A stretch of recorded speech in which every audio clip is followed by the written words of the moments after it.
Hello, beautiful soul. I'm Aurora, and welcome to Twin Flame Journey, a space where we explore the deeper meaning behind soul connections, divine timing, and the path that leads two hearts back to union. If you've been feeling the signs, you're in the right place. What if the moment she stops chasing is the moment he finally starts feeling? What if her silence does not make him forget her, but forces him to meet the truth he was avoiding? Because as long as she keeps reaching, explaining, forgiving, waiting, and holding the emotional weight of the connection, the divine masculine may never have to fully face himself. He may feel her love, but not his own absence. He may feel her patience, but not the cost of his silence. He may feel her presence, but not the emptiness created by his distance. But then something changes. She stops chasing. She stops over-explaining. She stops trying to prove the connection. She stops reaching into his silence to rescue him from his own avoidance. She stops abandoning herself just to keep the energetic door open. And suddenly, he feels something he was not prepared for. Space. But not the kind of space that makes him feel free. The kind of space that makes the truth louder. Because when she stops chasing, the emotional mirror changes. He can no longer use her effort to avoid his own. He can no longer rely on her energy to keep the connection alive while he stays passive. He can no longer hide behind her reaching and tell himself that nothing is missing. Now he has to feel the absence. He has to feel the silence without her filling it. He has to feel the distance without her closing it. He has to feel the connection without her carrying it for both of them.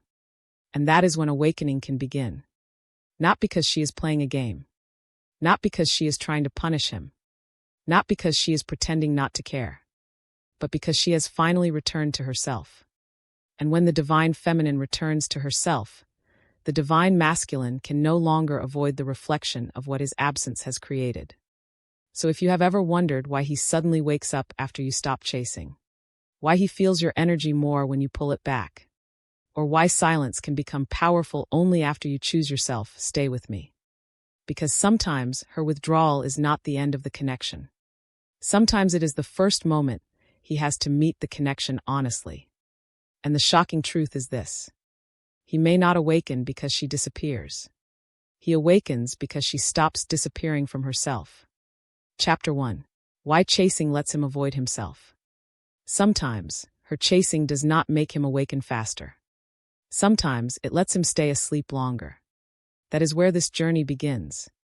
Because when the divine feminine is still reaching, still explaining, still forgiving, still trying to keep the connection alive, the divine masculine may not have to fully face what his distance is creating. He may not have to feel the real weight of his silence because she keeps filling the silence. He may not have to feel the full emptiness of his absence because she keeps reaching across the gap. He may not have to confront the truth of his avoidance because her effort continues carrying the emotional life of the connection. And that is the painful truth. Chasing can become a cushion between him and himself. Not because her love is wrong. Not because her heart is weak. Not because caring deeply is something to be ashamed of.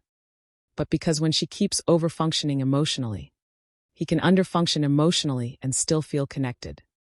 He can stay distant while still receiving her energy. He can stay silent while still knowing she is there. He can stay confused while she keeps offering clarity. He can avoid his own heart while she keeps holding the heart of the connection for both of them. That is why chasing can delay his awakening. Because awakening often begins when a man has to feel the consequences of his own choices. But if she keeps rescuing the connection from those consequences, he may never have to sit in them. He may never have to ask, what have I left unanswered? What does my silence feel like when she no longer softens it? What happens to this connection when she stops carrying it? What part of me has been relying on her effort while avoiding my own? These are the questions he does not always have to face while she is still chasing. Because her chasing keeps movement in the space. Even when he is passive, there is still energy. Even when he is inconsistent, there is still contact. Even when he pulls away, there is still someone reaching. And because someone is reaching, he can tell himself the connection is not truly at risk. He may not consciously think this, but energetically he feels it. He feels that she is still available. He feels that she is still emotionally open. He feels that she will probably explain again, forgive again, reach again, wait again. He feels that even if he disappears into his fear, she may come looking for him. And this can make his avoidance feel safer, because he is not fully alone with it. This is one of the deepest imbalances in the dynamic. She thinks her chasing is proving the connection, but he may experience it as permission not to step forward. She thinks, if I just explain one more time, maybe he will understand. But he may not have to understand himself, because she is doing all the understanding for him. She thinks, if I show him enough love, maybe he will stop being afraid. But he may not have to face his fear, because she keeps making the connection available even while he avoids the responsibility of meeting it. This is why the pattern becomes exhausting. The more he withdraws, the more she reaches. The more she reaches, the less he has to move. The less he moves, the more she feels the need to prove, explain, and hold on. And slowly, the connection becomes carried by one heart while the other stays hidden behind silence. That is not sacred balance. That is emotional overextension. And the divine feminine often enters this pattern not because she lacks wisdom, but because she feels the depth. She feels the soul bond. She feels the hidden tenderness beneath his mask. She feels that he is not as indifferent as he appears. She senses the truth behind his silence, the fear beneath his distance, the longing he does not know how to name. So she keeps trying to help him see, trying to help him feel safe, trying to help him understand the connection, trying to help him become the man she can feel beneath the fear. But the danger is this. She may begin doing his awakening for him. She may become the interpreter of his silence, the protector of his potential, the caretaker of his fear, the emotional bridge he refuses to walk across himself. And when that happens, he can remain unconscious inside her consciousness. He can rely on her awareness instead of developing his own. He can let her name the connection while he avoids naming his truth. He can let her hold the spiritual meaning while he avoids the emotional responsibility. He can let her soften the consequences of his avoidance while he continues avoiding the very lesson his soul needs to face. That is why chasing can be so spiritually complicated. Because it may look like love, but sometimes it becomes interference. Interference with the lesson he must meet. Interference with the silence he must feel. Interference with the space where his own soul might finally speak. Interference with the consequences that could awaken him into responsibility. This does not mean she should punish him. It does not mean she should withdraw as a strategy. It does not mean she should play cold, act detached, or manipulate his fear. That is not what this is about. This is about self-return. Because there is a difference between stopping the chase to control him and stopping the chase because she has finally chosen herself. One is a tactic. The other is awakening. A tactic says, I will pull away so he comes back. Awakening says, I will stop abandoning myself whether he comes back or not. A tactic is still centered on his reaction. Awakening is centered on her truth. A tactic still asks, how do I make him feel my absence? Awakening asks, why did I keep leaving myself to chase someone who was not meeting me? That question is powerful. Because the divine feminine's healing does not begin when he awakens. It begins when she stops making his awakening more important than her own peace. And ironically, that is often the moment he finally begins to feel the truth. Why? Because when she stops chasing, he can no longer hide inside her effort. He can no longer assume the connection will be maintained by her reaching. He can no longer rely on her emotional labor to keep the door open. He can no longer feel her constant availability as a buffer against the consequences of his absence. Now the space becomes real. The silence becomes real. The distance becomes real. His lack of action becomes visible. His lack of communication begins to have weight. And for the first time, he may feel what she had been feeling all along. The emptiness. The uncertainty. The ache of no one reaching. The strange heaviness of a connection no longer being carried for him. That is when his awakening can begin. Because he is finally alone with himself. Not alone in a punishing way. Alone in a truthful way. Alone with the question, what do I actually feel when she is no longer chasing me? And that question can unsettle him deeply. Because as long as she was chasing, he could focus on her movement. He could react to her messages. He could respond or not respond. He could keep some control over the pace because she was the one initiating. He could feel desired without having to become vulnerable. He could feel connected without having to risk his own heart. But when she stops, his passivity becomes exposed.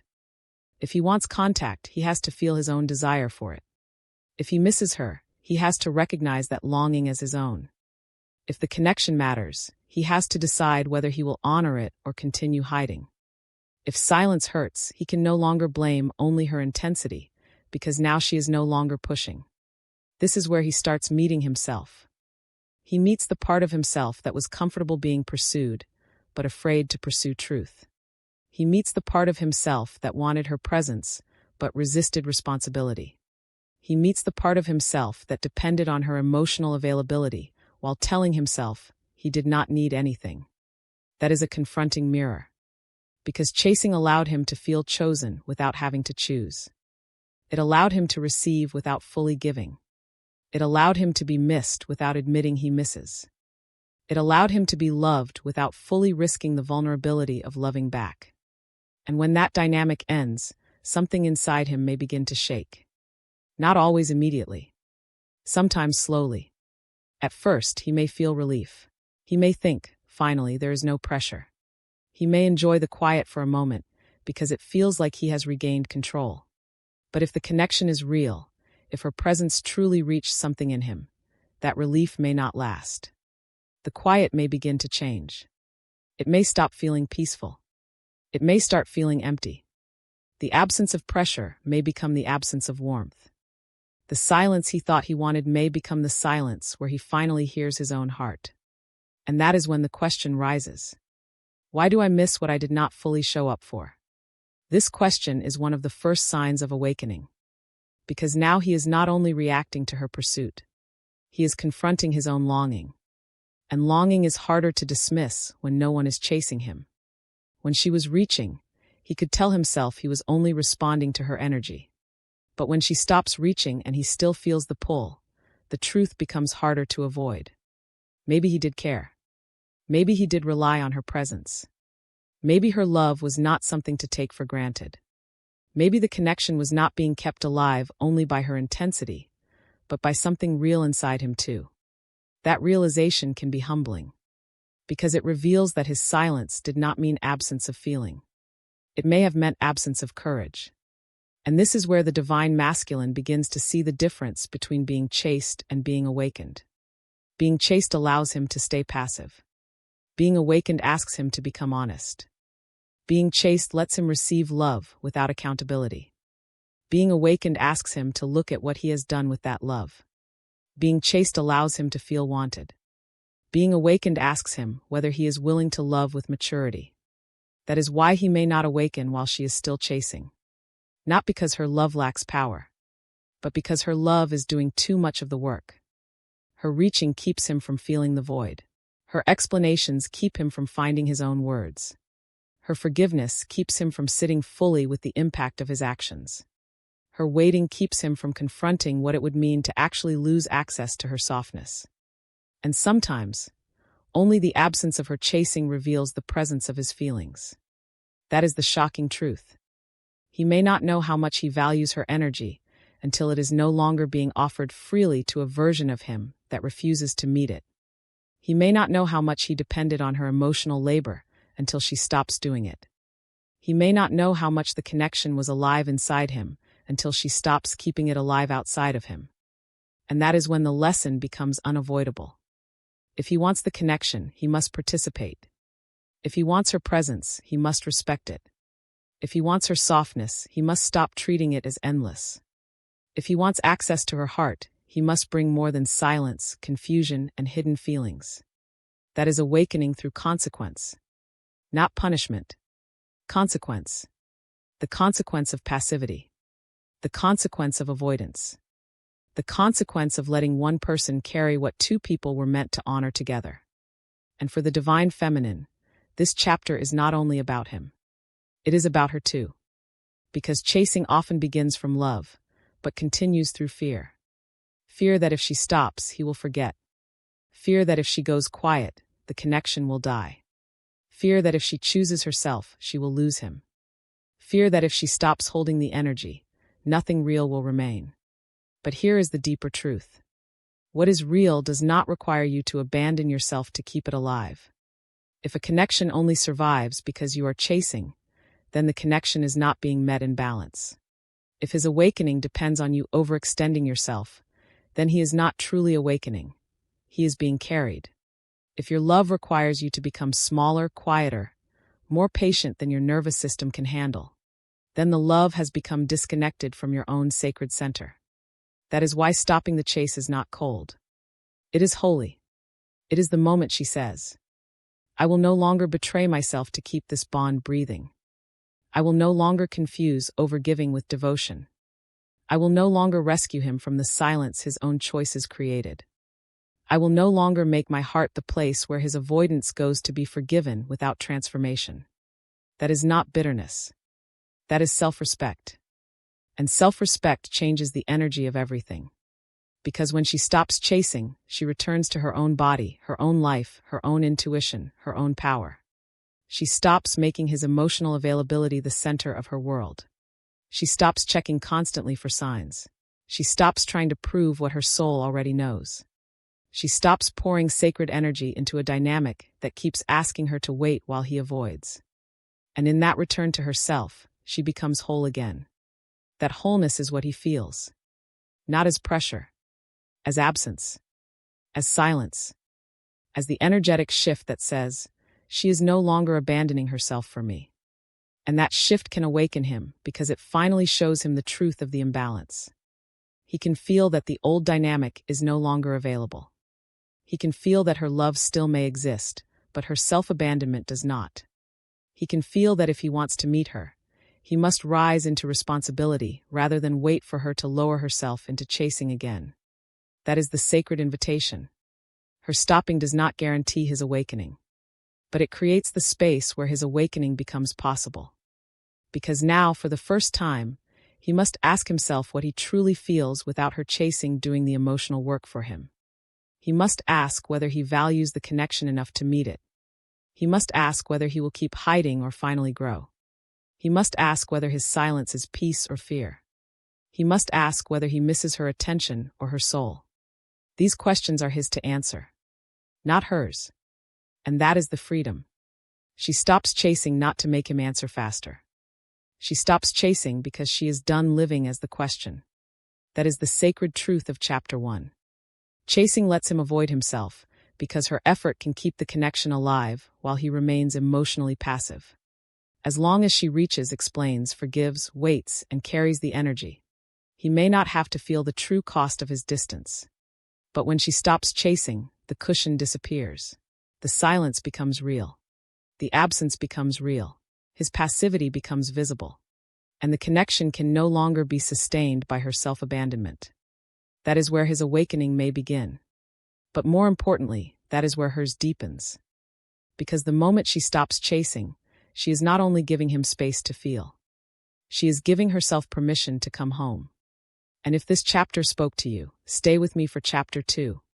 Because next we are going deeper into the moment her energy pulls back, and why the shift he feels when she stops overgiving can become the first mirror he can no longer ignore. Chapter 2. The moment her energy pulls back. There is a moment when her energy changes. Not because she stops caring, but because she stops abandoning herself. That is where this chapter begins. Because when the divine feminine has been chasing for a long time, her energy is constantly reaching outward. She may be thinking about him, checking for signs, waiting for a message, rereading conversations, wondering what he meant, trying to understand his silence, trying to feel whether he still cares, trying to hold hope even when the connection feels imbalanced. Her energy becomes extended into his silence, extended into his absence, extended into his uncertainty, extended into the version of him she knows exists beneath the fear, even if he is not showing up as that version yet. And for a while, she may not realize how much of herself she has placed outside of herself. She may call it love. She may call it loyalty. She may call it spiritual knowing. She may call it patience. She may call it holding space. And sometimes there is truth in that. But there is also another layer. Because holding space becomes painful when she is no longer holding herself. Patience becomes self-abandonment when it requires her to ignore her own needs. Love becomes imbalance when she is the only one carrying the emotional weight. And eventually, something inside her begins to whisper. Come back. Come back to your body. Come back to your breath. Come back to your peace. Come back to your own life. Come back from the endless waiting. This is the moment her energy begins to pull back. Not aggressively. Not bitterly. Not as punishment. But as a sacred return. She stops leaning into the silence, trying to pull answers out of it. She stops giving her attention to every possible sign. She stops reaching emotionally towards someone who has not learned how to meet her with the same presence. She stops making his distance the center of her inner world. And this changes everything. Because when her energy pulls back, the dynamic shifts. Before, he may have felt her always there. Even when she said nothing, her energy may have still been reaching. Her hope, her waiting, her emotional availability, her willingness to understand, her openness to forgiving, her silent checking, her hidden longing, all of that created a field around the connection. He may not have been conscious of it, but he felt it. He felt the door was still open.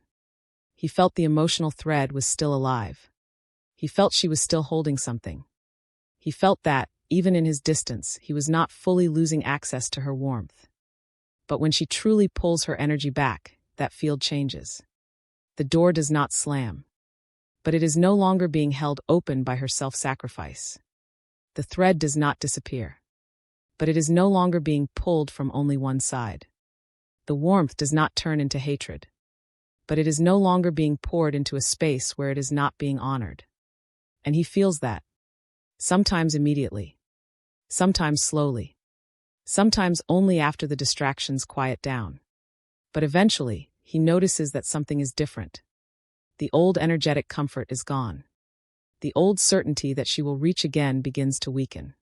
The old pattern where he can stay silent while she keeps the connection alive begins to lose its structure. The old imbalance no longer functions the way it did. And this can unsettle him deeply. Because her chasing may have become part of the emotional environment he took for granted. Not always consciously, but energetically. He may have gotten used to her presence in the background. Used to her attention, used to her emotional availability, used to the sense that even if he pulled away, she would remain close enough for him to feel safe from the full consequence of absence. But now, her energy is no longer wrapped around his avoidance. And suddenly he has to feel the space. This is why the moment her energy pulls back can be so powerful. Because she is no longer softening his silence with her reaching. She is no longer filling his absence with her longing. She is no longer doing the emotional labor of keeping the connection alive while he stays hidden. Now what he feels is not her chase. It is the absence of it. And that absence can become a mirror. He may begin to wonder. Why does it feel different now? Why does the silence feel colder? Why do I feel her less, but think about her more? Why did I feel calmer when she was still reaching? Why does her absence feel like something I did not expect to miss? These questions are the beginning of his confrontation with the shift. Because when her energy pulls back, he may not immediately understand what has happened. He may simply feel a disturbance, a change in the emotional atmosphere, a quiet loss of access, a sense that something he assumed would remain available is no longer being offered in the same way. At first, he may interpret it through pride. He may think, she finally moved on. He may think, maybe she does not care anymore. He may think, maybe the connection was not as strong as I thought. But deeper inside, another question may begin rising. Did I take her presence for granted? That question can pierce him. Because when she was chasing, he may not have had to feel the preciousness of her energy. It was always there, always reaching, always trying, always forgiving, always looking for the deeper meaning. But when she stops, he begins to feel the difference between love being available and love being honored. Availability can be taken for granted. But absence demande attention. and her absence may begin showing him the value of what he did not fully meet. This does not mean she disappears to teach him a lesson. It does not mean she withdraws to make him suffer. This is not a game of emotional punishment. This is the natural consequence of imbalance. When one person pours endlessly and the other person does not meet the flow, eventually the one pouring must return to herself. Not because the love was false, but because love without reciprocity becomes depletion. And the divine feminine begins to understand. I cannot keep offering my energy where my heart is not being met. I cannot keep reaching into silence and calling that devotion. I cannot keep mistaking emotional labor for spiritual connection. I cannot keep abandoning my peace to prove that this bond is real. So she pulls back. And in that pulling back, she becomes more whole. She may stop checking her phone as often. She may stop mentally rehearsing what she wants to say. She may stop explaining his behavior to herself and others. She may stop sending energy into his healing and begin sending it into her own. She may go back to the things that nourish her. Her body, her creativity, her friendships, her purpose, her prayer, her own emotional clarity. This is where her energy changes from reaching to receiving. Instead of asking, "How do I get him to see me?" she begins asking, "Where have I stopped seeing myself?" Instead of asking, "How do I awaken him?" she begins asking, "Where am I being called to awaken?" Instead of asking, "Why is he not choosing me?" she begins asking, "Why have I been waiting to be chosen before fully choosing myself?" These questions bring her power back. And that power is not harsh. It is quiet, grounded, radiant. It is the power of a woman who is no longer negotiating with emotional absence. The power of a woman who can love without chasing. The power of a woman who can feel the depth of a bond without turning depth into self-abandonment. The power of a woman who understands that if something is meant for her, it must meet her in truth, not only in invisible energy. This is what he begins to feel. He does not only feel that she stopped reaching. He feels that she has returned to herself. And that is a very different energy. Because when she chases, her energy may be anxious, extended, searching, trying to pull something from him. But when she returns to herself, her energy becomes anchored. She is not pushing. She is not pleading. She is not waiting at the doorway of his silence. She is standing in her own life. And that can be deeply activating for the divine masculine. Because now he cannot relate to her through the old dynamic. He cannot remain the passive center of her emotional orbit. He cannot assume her energy will keep circling his absence. He cannot use her reaching to avoid feeling his own desire to move. Now, if he wants to feel her, he has to meet the space honestly. If he wants connection, he has to recognize his own longing. If he wants access, he has to understand that access requires presence. This is where awakening can begin to stir. Because her energy pulling back creates room for his energy to move forward, if he is willing. Before, the space was full of her effort. Now the space is empty enough for him to feel his own. That emptiness is not punishment. It is truth. It reveals whether he will step into the connection or stay hidden. It reveals whether he misses her soul or only misses her attention. It reveals whether the bond lives inside him or only existed because she kept feeding it. It reveals whether he is capable of responsibility when the comfort of being chased is removed. This is why the moment her energy pulls back is so important. It exposes the real energetic structure of the connection. Was it mutual? Was it balanced? Was he truly present? Or was she carrying the emotional field while he remained silent, avoidant, and spiritually passive? These questions become unavoidable once she stops chasing. Because now the connection can no longer hide behind her effort. The imbalance becomes visible. And sometimes he begins to feel regret.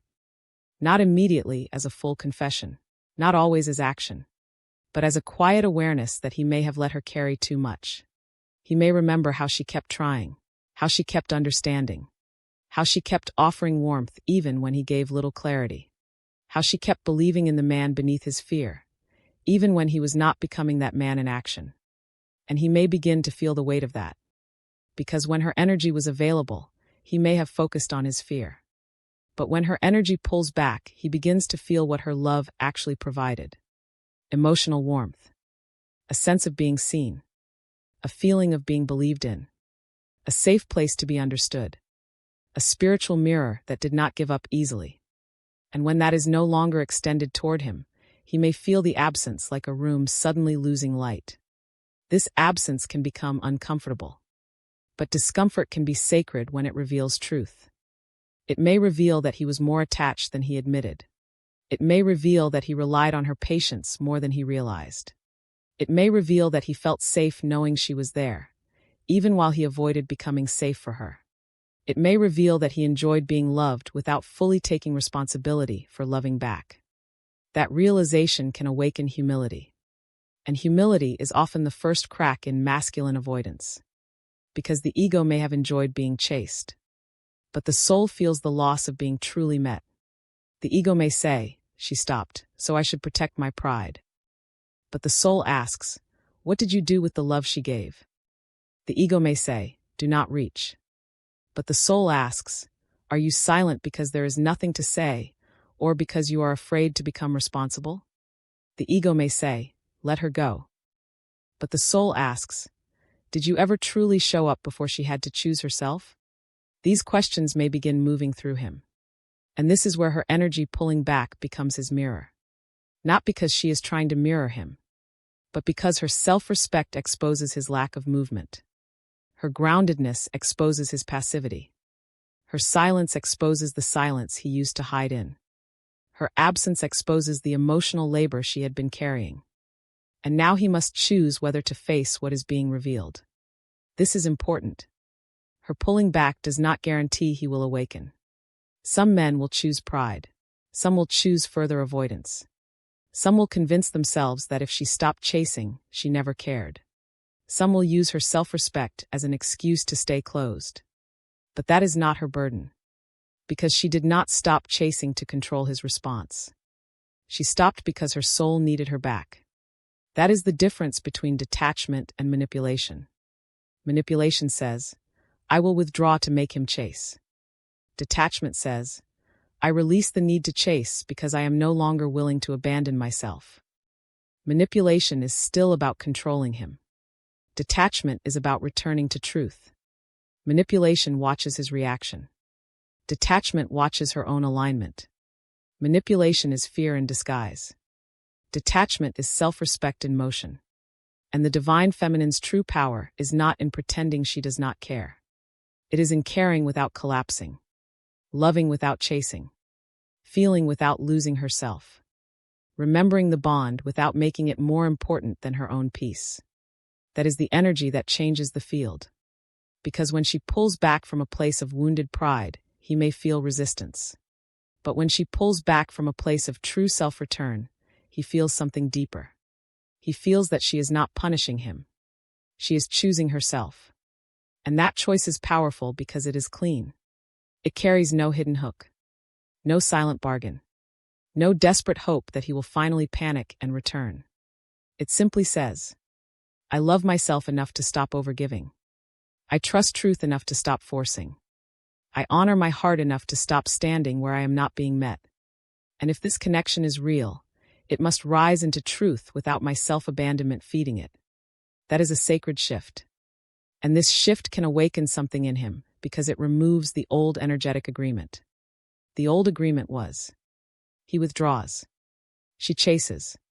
He stays silent. She explains. He avoids. She holds the connection. He remains uncertain. She waits. But when her energy pulls back, that agreement ends. She no longer plays her part in the old wound. And when one person stops playing their role in an unconscious pattern, the whole pattern begins to collapse. That collapse may feel uncomfortable, but it creates the possibility of something healthier. Because now, if he returns, he cannot return to the old dynamic. He cannot return only to be chased. He cannot return only to receive her energy without meeting her truth. He cannot return only to feel comfort without responsibility. He must return differently. Or not at all. That is the sacred boundary. And it is what gives her peace. because she begins to realize that her job was never to pull him into awakening. Her job was to stop using her own energy to keep him from feeling the lesson he needed to face. Her job was to come home. To herself. To her worth. To her body. To her life. To the love that does not require her to become empty in order to be loyal. This is the deeper healing. When her energy pulls back, she is not becoming less loving. She is becoming more aligned. She is no longer loving from fear. She is no longer giving from depletion. She is no longer waiting from self-abandonment. She is no longer trying to prove the spiritual depth of a connection by enduring emotional imbalance. She is remembering that true love does not ask her to chase. True love meets. True love honors. True love reciprocates. True love may require patience, but it does not require the loss of self. And when the divine masculine feels this shift, he may begin to understand that her love was never something he could own without honoring it. Her presence was never something he could take for granted without consequence. Her energy was never meant to be endlessly available to a version of him that refused to become conscious. That understanding may be uncomfortable, but it is also an invitation. An invitation to step forward. An invitation to become honest.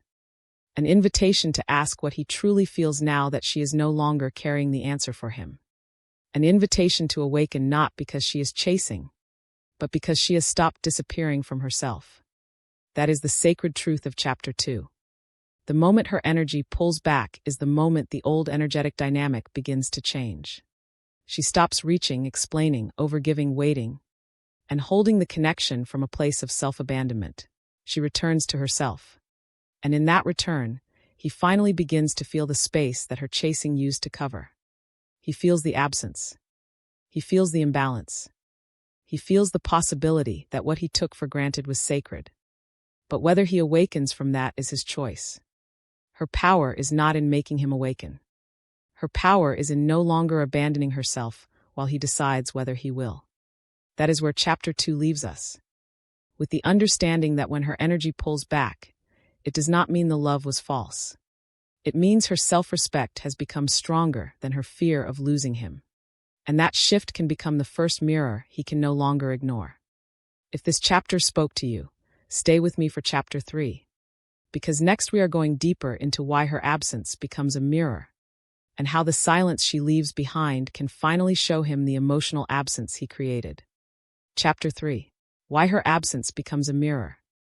Her absence does not only show him that she is gone. It shows him where he was absent. That is where this chapter begins. Because when the divine feminine stops chasing, the divine masculine may first notice the outer silence. No message. No emotional reaching. No explanation. No gentle reminder that she is still there. No familiar energy leaning toward him, trying to close the distance he created. At first, he may think the absence is about her. Maybe she moved on. Maybe she stopped caring. Maybe she finally got tired. Maybe she is trying to prove a point. Maybe she will come back again like she always did before. But if her self-return is real, if she is no longer chasing from fear, if she has truly gathered her energy back into herself, the absence begins to change shape. It stops being only a lack of contact. It becomes a mirror of what he did not show up for. A mirror of what he left unanswered. A mirror of how much she had been carrying. A mirror of the silence he created and the emotional weight she had been softening for him. That is why her absence can become so powerful. Because when she was still chasing, he could focus on her movement.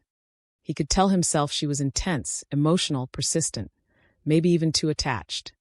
He could place the attention on her reaching instead of his own lack of reaching.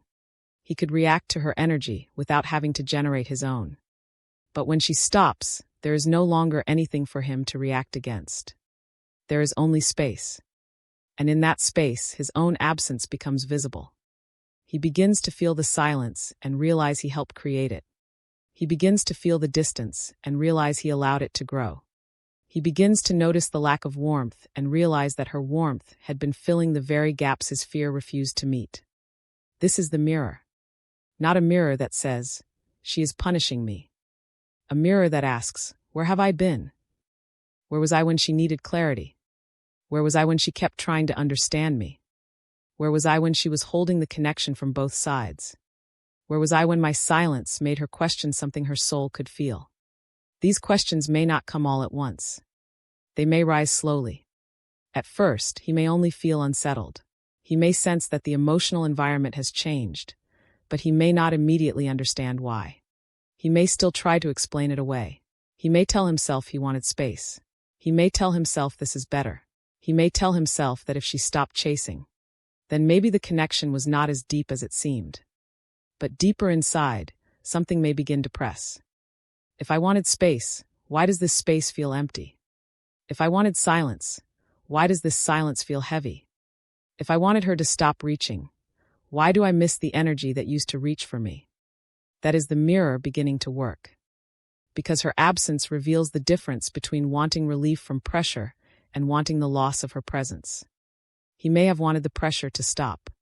He may have wanted the emotional demand to soften. He may have wanted the intensity to calm. He may have wanted to feel less exposed. But he may not have wanted the complete absence of her energy. And when he realizes that, he begins to understand that what he called pressure may have also contained love.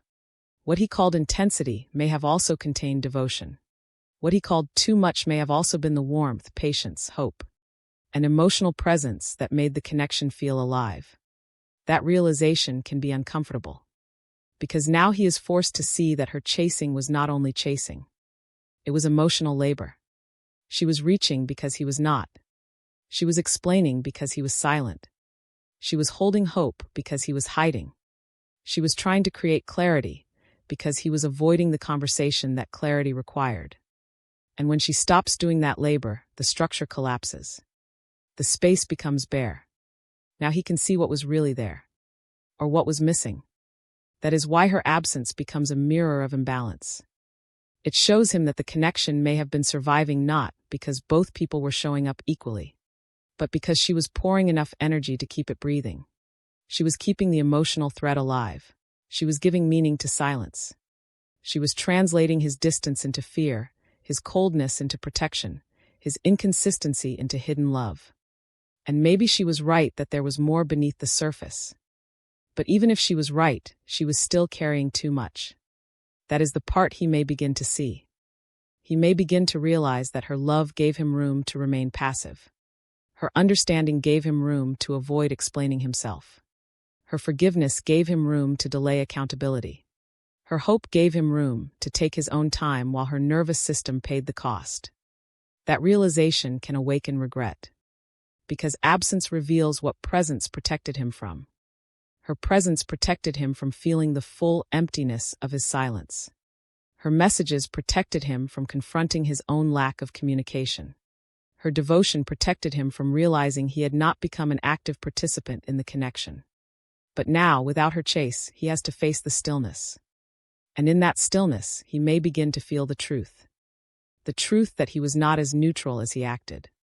The truth that he relied on her more than he admitted. The truth that he let her carry the emotional weight while he stayed behind the wall. The truth that his silence did not simply pause the connection. It placed the burden on her to keep believing in what he would not confirm. That can humble him. Because her absence removes the comfort of being loved without responsibility. When she was chasing, he could feel wanted without choosing. He could feel missed without admitting he missed her. He could feel important without becoming emotionally accountable. He could receive her softness while staying protected from the vulnerability of offering his own. But absence changes that. Now, if he wants the warmth, he has to acknowledge his own longing. If he wants the connection, he has to consider his own participation. If he wants her energy, he has to face the truth that access to her energy requires respect, presence, and maturity. This is where the mirror becomes sacred. Because it no longer allows him to hide behind her love. It reflects his own absence. And the reflection may show him things he does not want to see. The ways he waited for her to initiate. The ways he let her explain his behavior for him. The ways he benefited from her patience without matching it with clarity. The ways he allowed her to be emotionally brave while he stayed emotionally protected. This does not mean he is evil. It means he is being shown where he was unconscious. An awakening often begins exactly there. Not in blame. In recognition. Recognition that he allowed an imbalance. Recognition that he received more than he gave. Recognition that he let fear create distance while her love kept trying to build a bridge. Recognition that her absence now feels loud because her presence had been carrying more than he realized. That recognition can be the first doorway into responsibility. Because once he sees what she carried, he must ask what he is willing to carry now. Will he carry truth? Will he carry communication? Will he carry accountability? Will he carry the courage to speak before silence becomes damage? Will he carry his own emotional weight instead of letting her carry it for both? These are the questions her absence asks him. And they are uncomfortable because they require him to grow. He cannot answer them through passivity. He cannot answer them through hidden feelings. He cannot answer them by simply missing her in silence.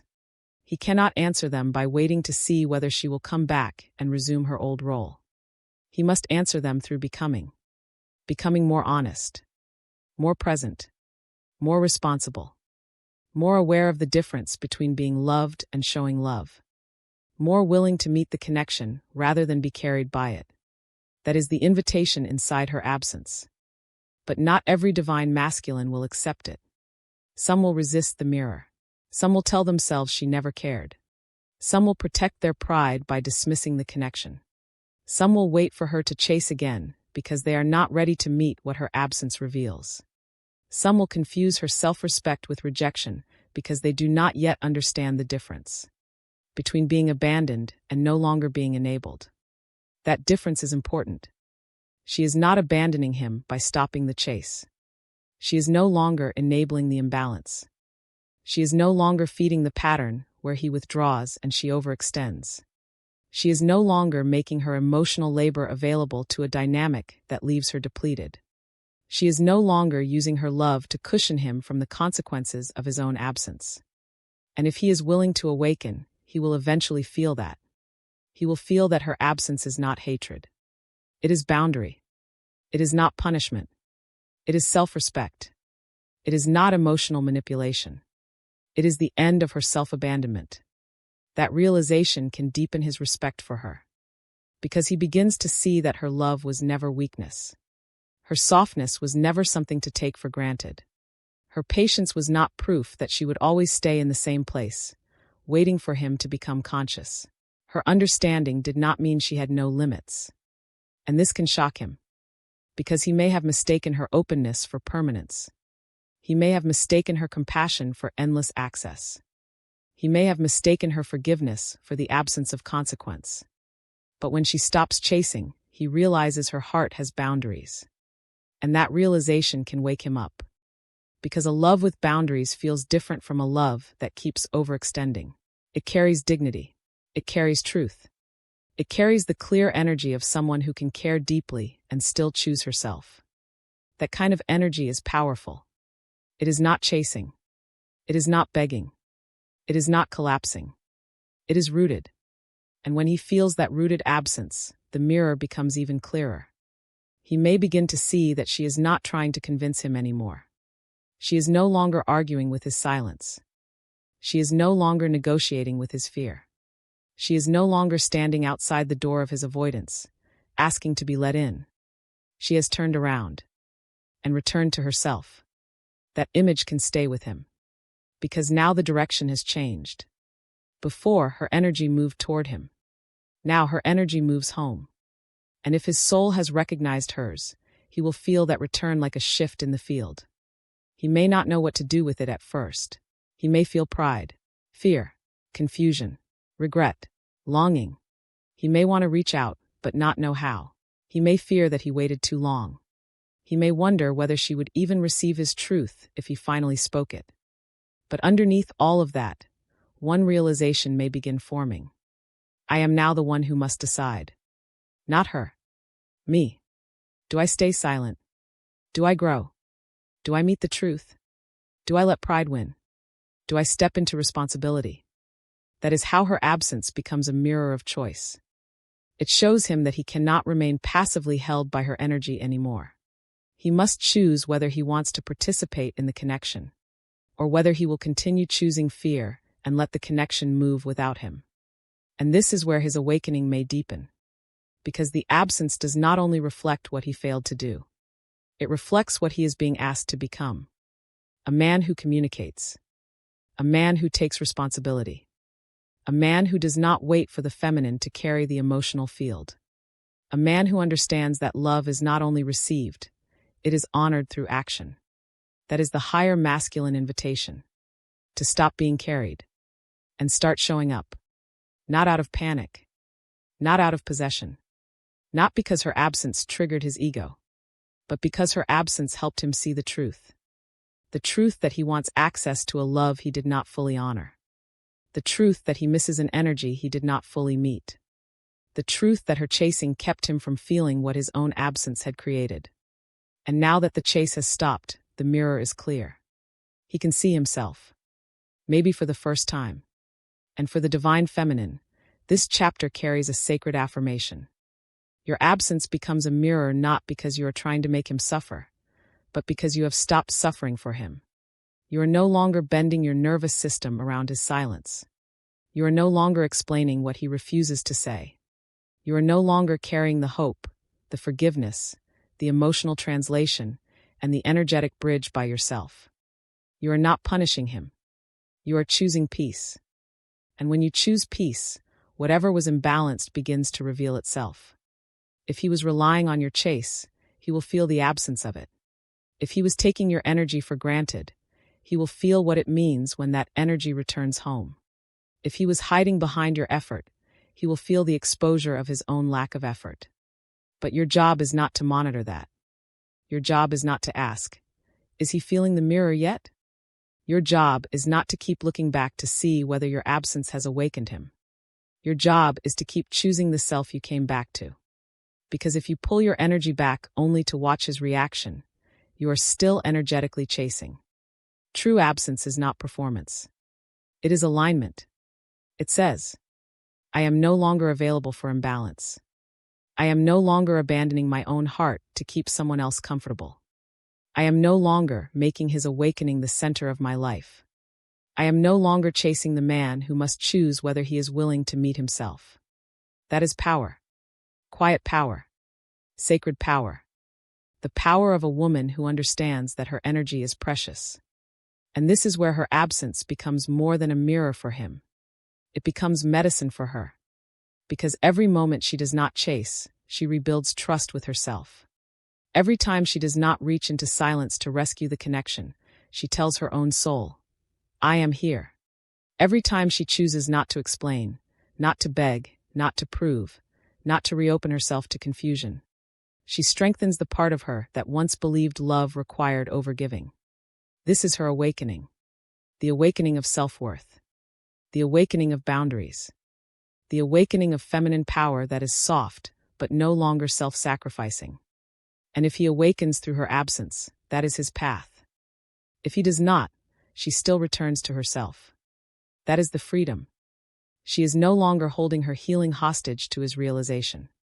She is no longer waiting to see whether her absence becomes his awakening. She is no longer making his response the measure of her value. Because her value was never dependent on whether he saw it. Her softness was sacred before he recognized it. Her love was real before he understood it. Her presence was powerful before he missed it. Her heart was worthy before his absence became loud enough to teach him. That is the deeper truth. Her absence becomes a mirror for him, but it becomes a homecoming for her. And that is why this stage is so sacred. Because the chase ends, the imbalance is revealed, and both souls are invited into truth. He is invited to see what his absence created. She is invited to stop making his absence her responsibility. He is invited to step into masculine responsibility. She is invited to stand in feminine self-respect. He is invited to stop hiding behind passivity. She is invited to stop reaching into places where she is not being met. That is the spiritual meaning of the mirror. It reveals what each person must heal. For him, the mirror may say, you cannot keep receiving love without showing up for it. For her, the mirror may say, You cannot keep giving love where your own soul is being depleted. Both truths are sacred. Both truths are awakening. And if the connection is meant to rise, it can only rise from this new place. Not the old pattern. Not the chase. Not the silence. Not the imbalance where one carries and the other hides. It must rise from truth. A truth where he chooses presence. And she chooses herself.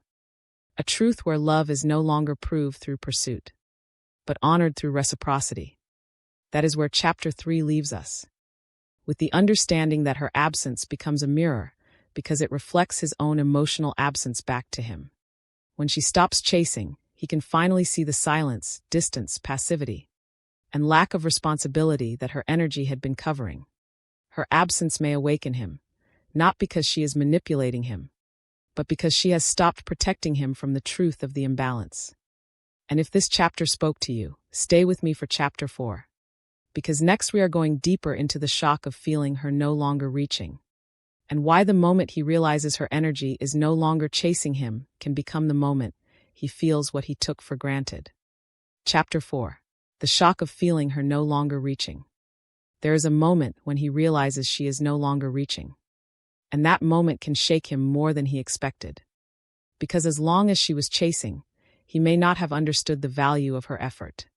He may have seen her messages, her emotional openness, her willingness to explain, her patience, her hope, her forgiveness, her ability to keep feeling into the connection even when he was silent.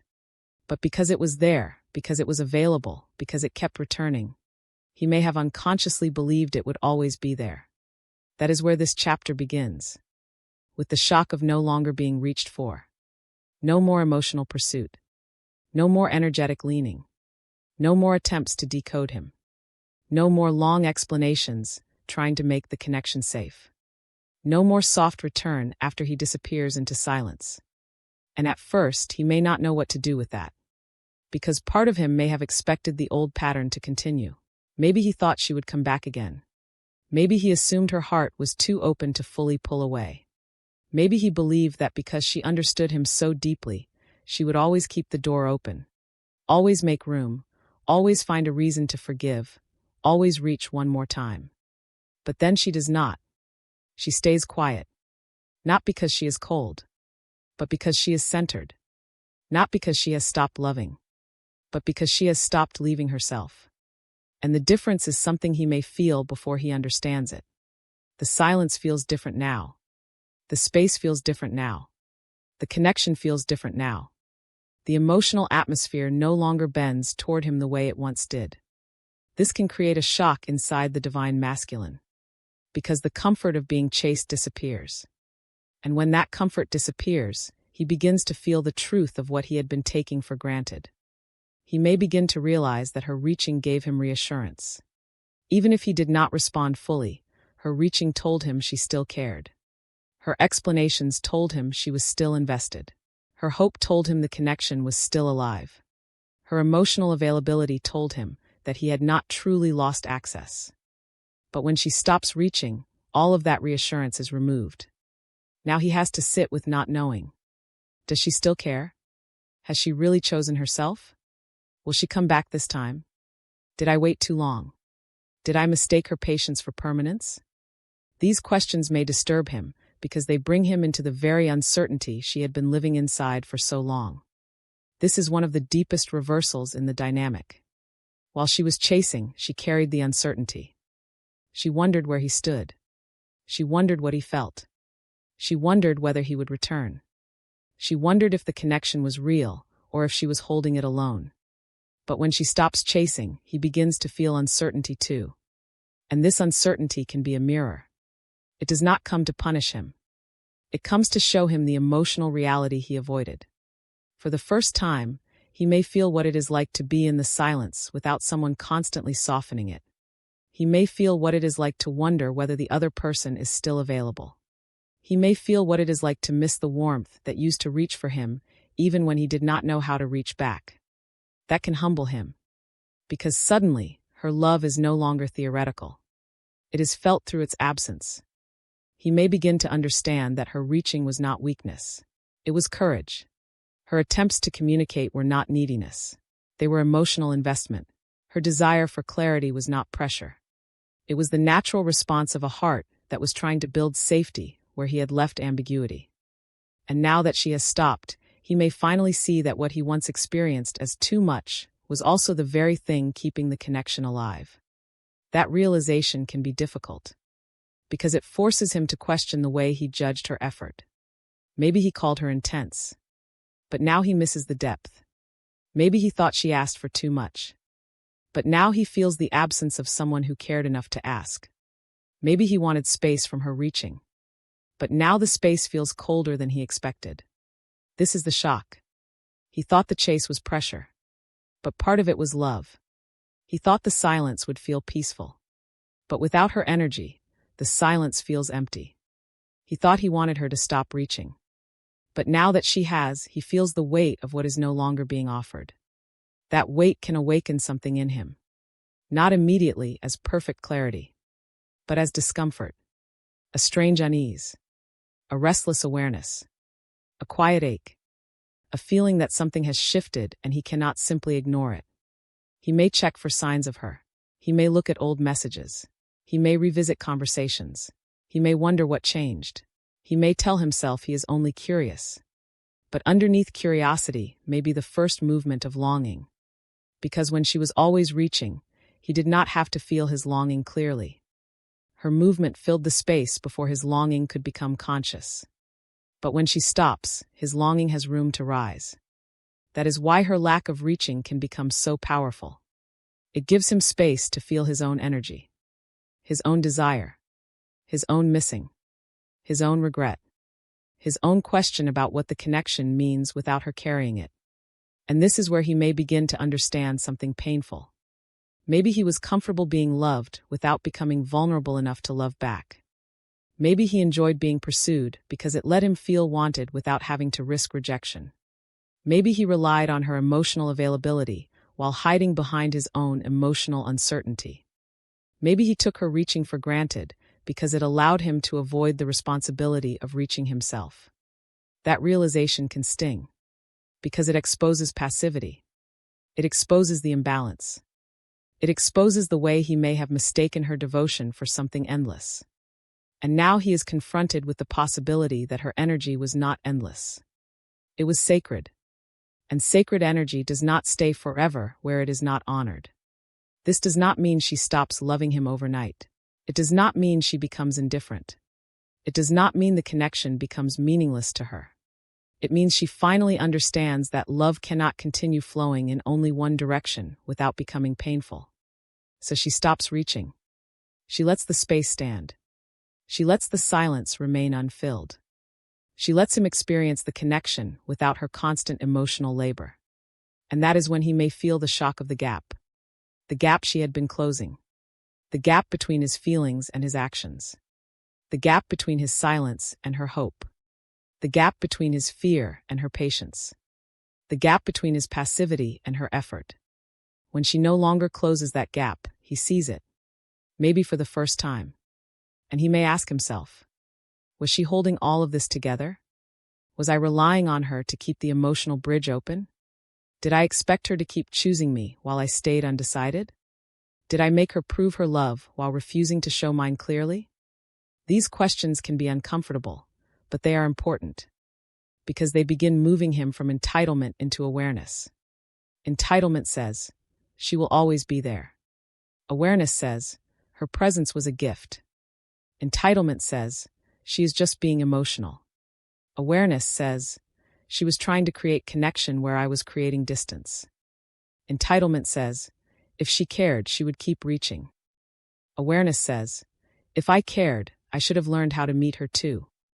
This is a powerful shift, because the shock of her no longer reaching can mature him if he allows it. It can teach him that love is not something to receive passively. It can teach him that emotional availability is not guaranteed. It can teach him that patience has limits. It can teach him that when someone keeps reaching for you, it is not a weakness to exploit, but a tenderness to honor. But not every man will interpret the shock this way. Some will react with pride. He may tell himself, fine, if she stopped, then I will stop too. He may protect his ego by acting like he does not care. He may decide that if she no longer reaches, she must not have truly loved him. He may use her self-respect as evidence that he should remain closed. But that is not awakening. That is defense. Awakening begins when he looks deeper. When he asks not, "Why did she stop chasing me?" but, "What did I do with the love she gave me?" That question changes everything, because it forces him to face his own participation, or lack of it. It asks him to consider whether he made it safe for her to stay open. It asks him to see whether he met her vulnerability with honesty or left it suspended in uncertainty. It asks him to realize that if she stopped reaching, it may not be because the connection meant nothing. It may be because the connection meant too much for her to keep dishonoring herself inside it. That is a sacred realization. Because when a woman stops chasing from self-respect, she is not saying, "You meant nothing." She is saying, "I mean something too." She is saying, "My nervous system matters." She is saying, "My heart deserves reciprocity." She is saying, "I will not keep proving love to someone who will not meet me in truth." And if he is truly awakening, he will feel the dignity in that. He may feel sad. He may feel unsettled. He may feel regret. He may feel the ache of no longer being reached for. But he will also begin to feel respect. Respect for the strength it took her to stop. Respect for the love she offered before she reached her limit. Respect for the fact that she could care deeply and still choose herself. Respect for the boundary that says, "I am no longer available for an imbalanced dynamic." This respect can become a doorway.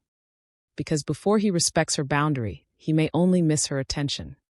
But when he respects her boundary, he begins to recognize her value. That is a deeper awakening. Missing attention says, "I miss what she gave me." Recognizing value says, "I see who she is and how I failed to meet that." Missing attention is about his comfort. Recognizing value is about her worth. And the difference matters. Because the divine masculine may first feel the shock as loss of comfort. He may miss the validation, the reassurance, the feeling that someone cared enough to chase. But if his awakening deepens, the feeling moves beyond ego. He begins to miss her essence, her sincerity, her emotional courage, her softness, her belief in him, her way of seeing what was hidden, her willingness to love even when loving was not easy. And when he begins to miss that, the shock becomes more than a bruised ego. It becomes a soul recognition. He starts understanding that what she offered was not ordinary, that her reaching came from a heart that was trying to love through fear, silence, and imbalance, that her stopping was not the absence of love, but the return of self-respect. And now he must decide what kind of man he wants to be in response. Will he punish her with more silence because she stopped feeding the old pattern?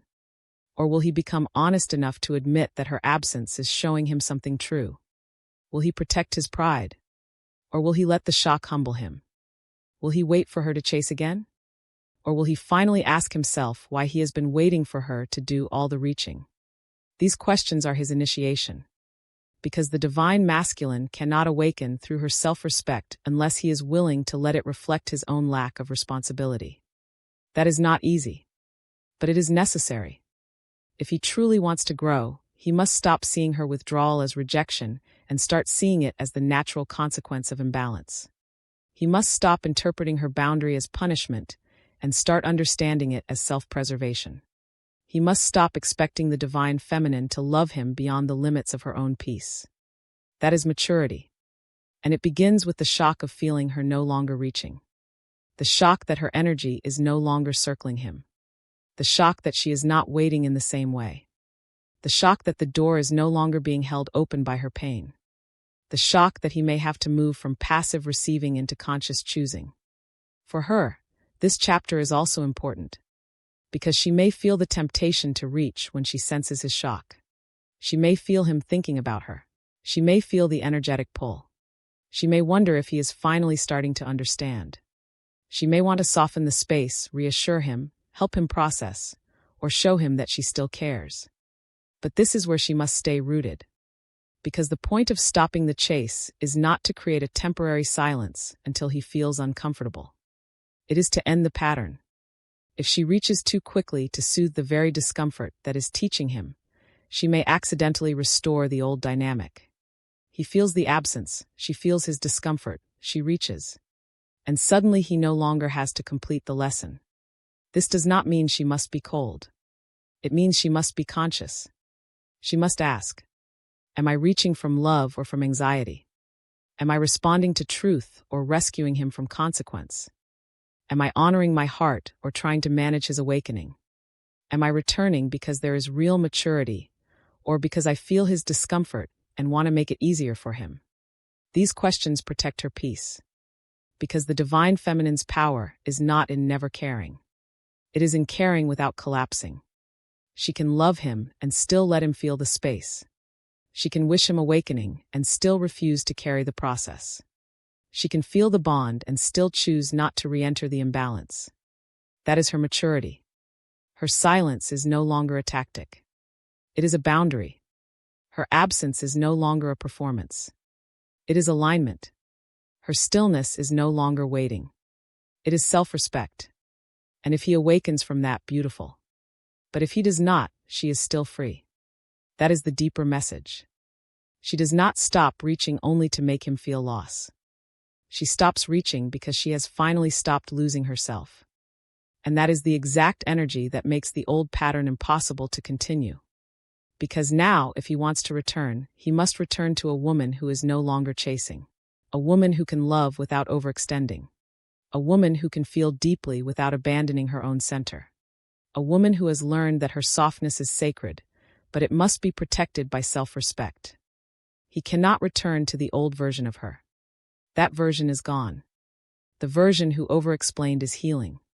The version who kept reaching into silence is resting. The version who confused waiting with devotion is awakening. The version who made his fear more important than her peace is coming home to herself. And this is what he feels. He feels that something in her has changed at the root. Not only her behavior, her frequency. Her energy is no longer begging to be met. It is already meeting itself. That can shock him because it shifts the power of the entire connection. Not power as control. Power as alignment. And alignment cannot be chased. It can only be met. That is the sacred truth of Chapter 4. The shock of feeling her no longer reaching is the moment the divine masculine realizes the old dynamic has changed. He may have expected her to keep chasing, keep explaining, keep forgiving, and keep holding the door open. But when she stops, he begins to feel the absence of the emotional labor he once took for granted. The silence becomes real. The space becomes real. And for the first time, he may feel the consequence of not meeting a love that was once reaching for him. But this shock is not the final proof of awakening. It is only the doorway. What matters is what he does next. Does he let the shock turn into pride? Or humility? Does he miss her attention?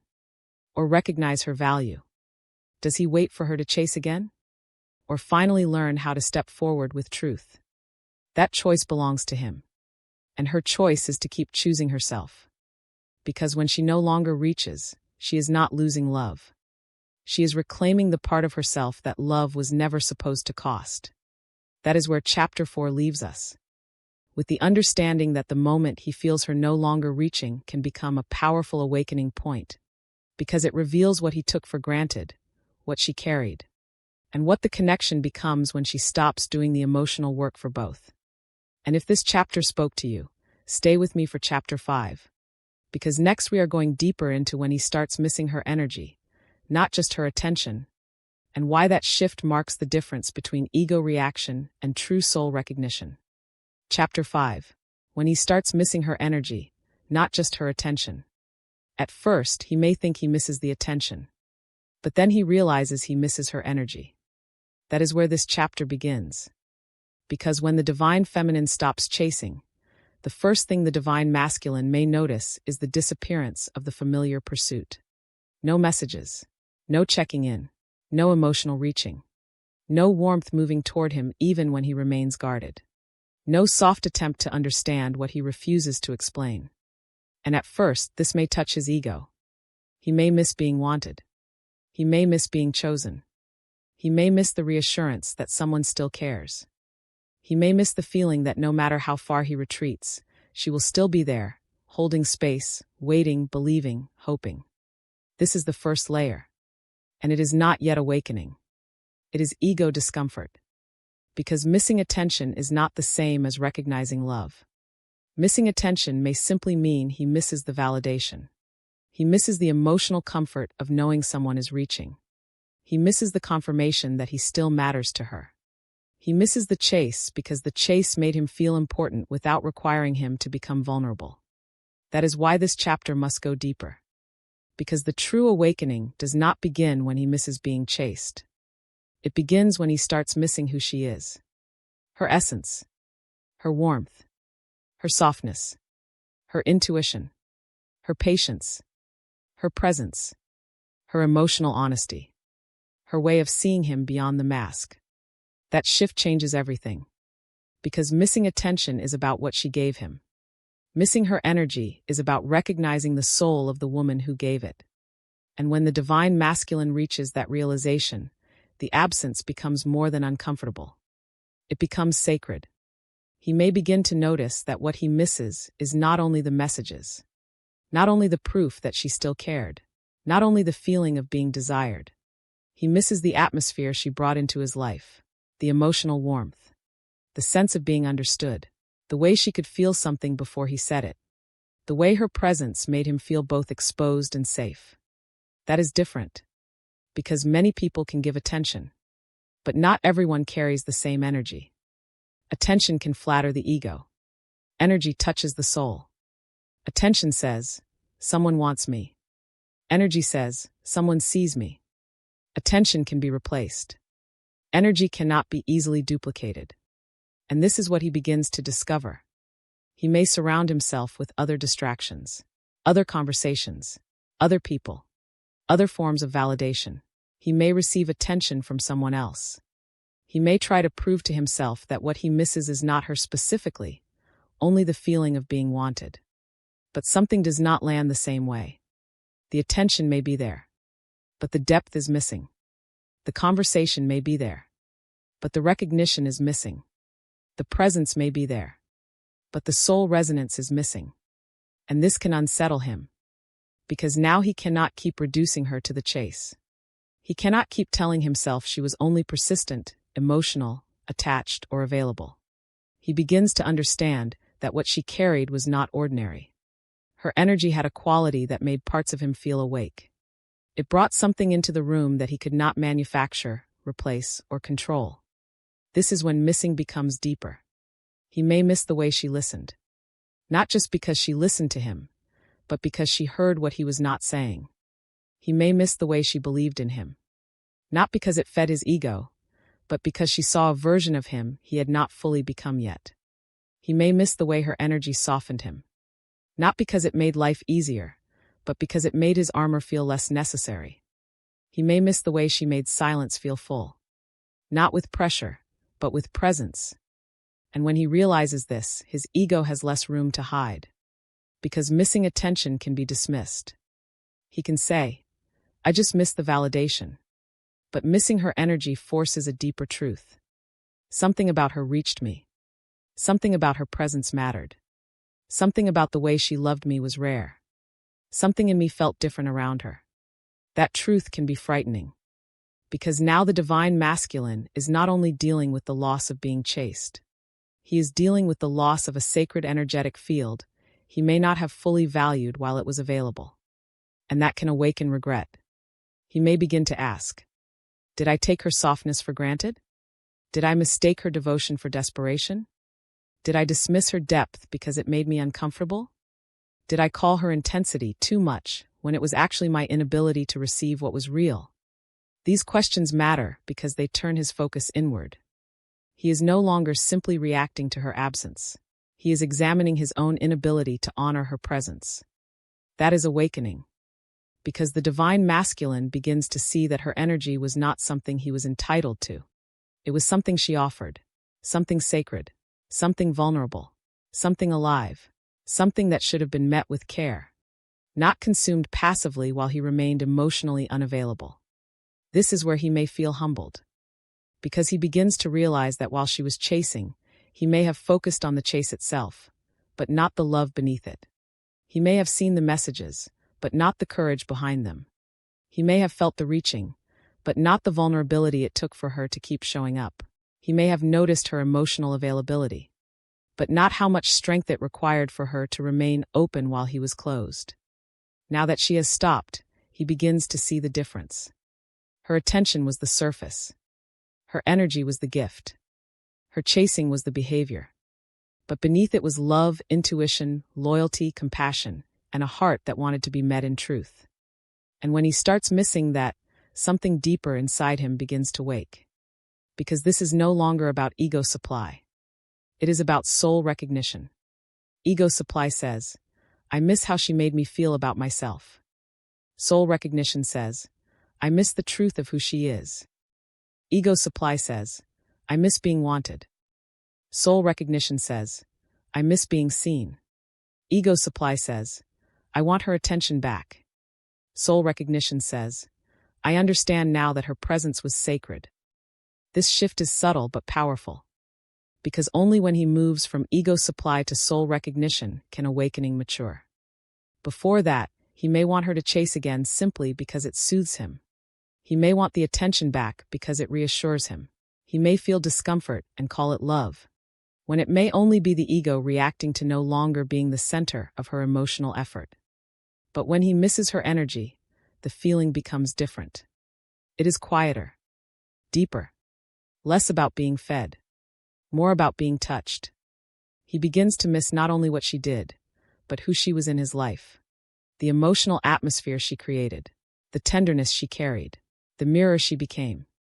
The way her presence made him feel closer to a part of himself he had been avoiding.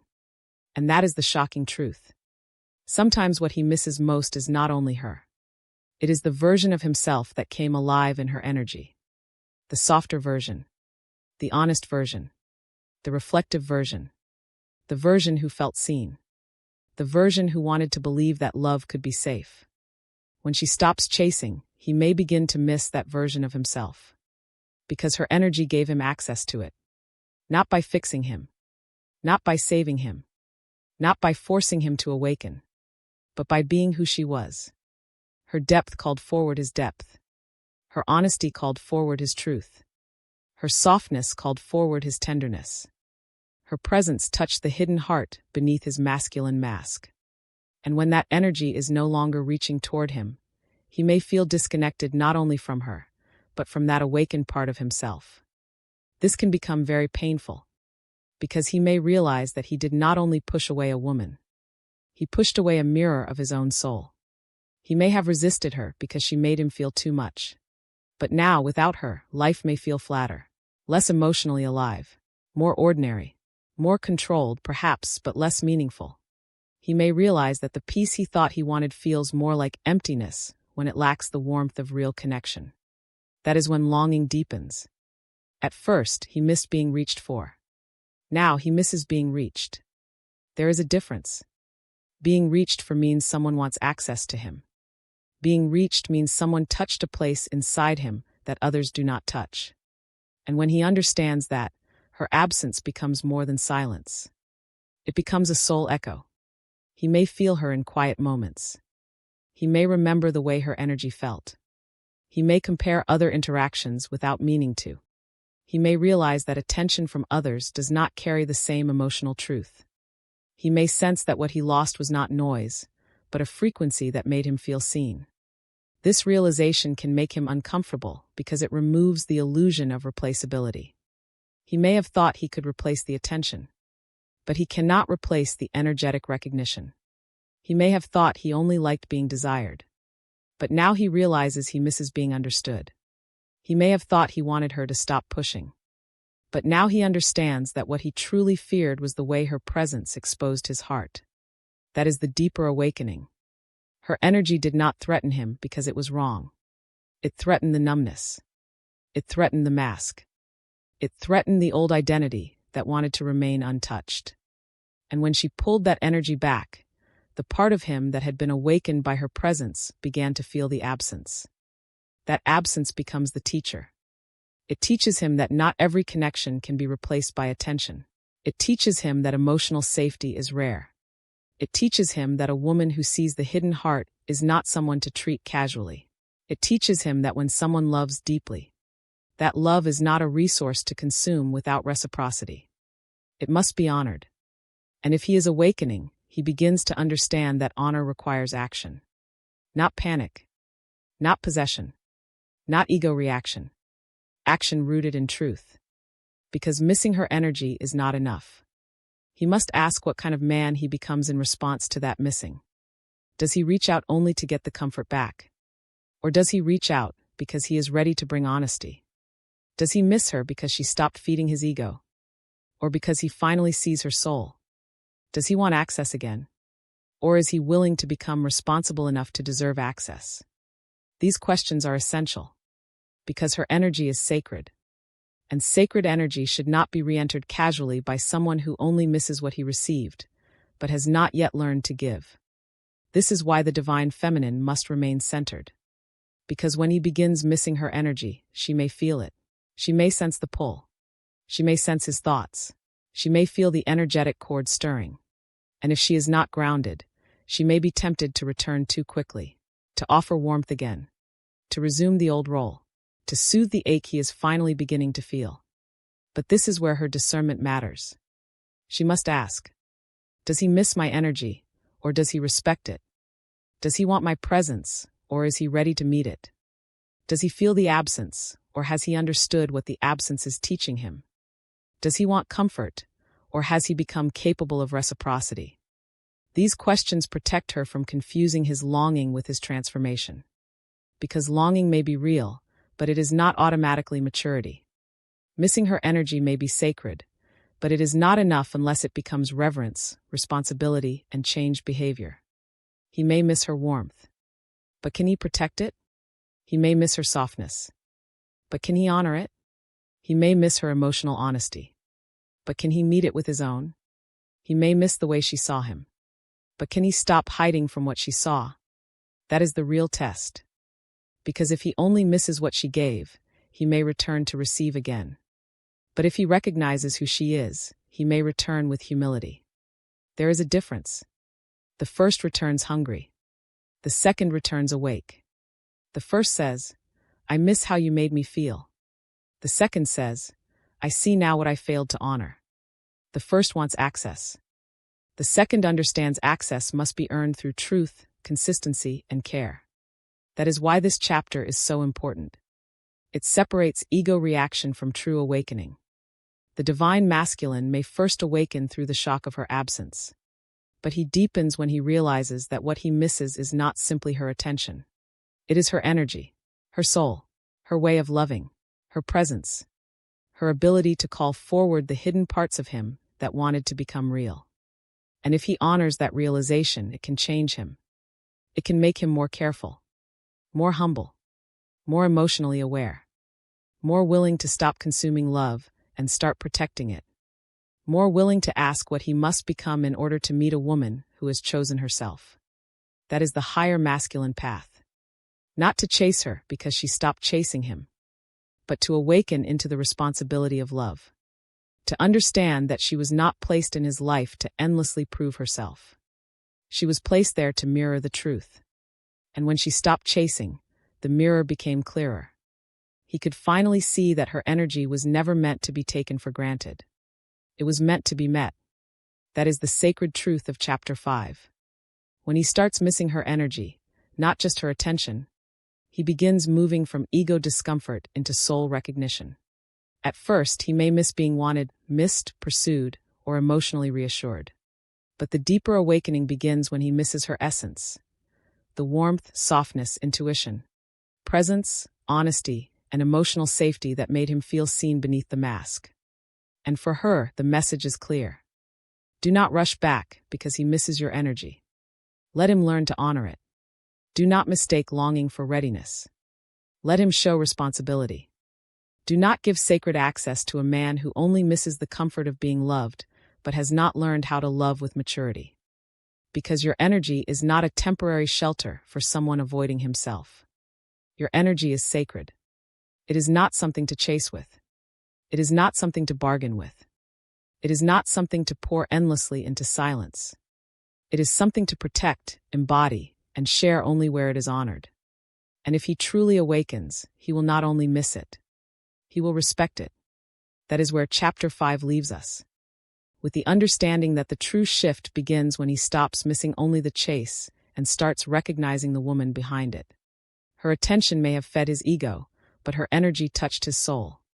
And when he understands that difference, he begins to see that what he lost was not simply access. It was a sacred presence he had not yet learned how to meet. And if this chapter spoke to you, stay with me for Chapter 6.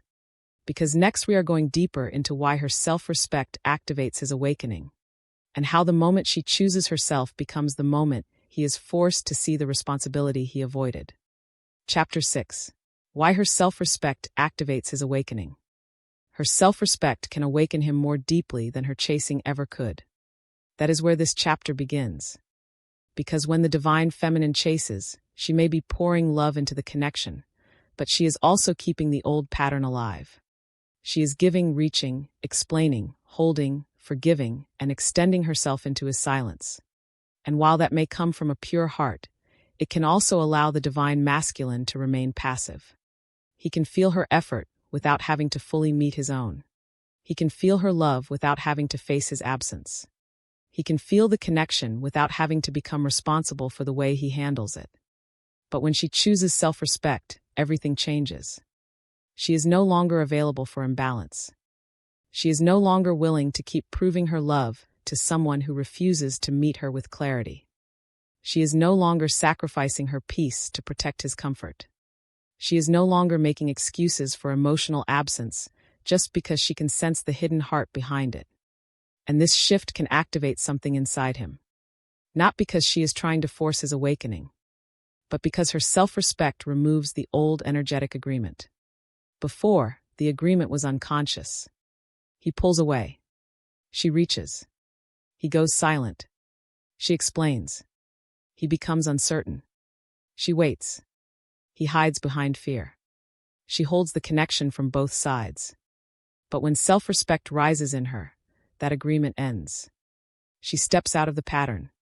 She stops giving her sacred energy to a dynamic where her heart is not being honored. She stops treating his avoidance as something she must soothe, understand, explain, or compensate for. She stops believing that loving deeply means tolerating emotional starvation. And when she stops playing her old role, he can no longer play his old role in the same way.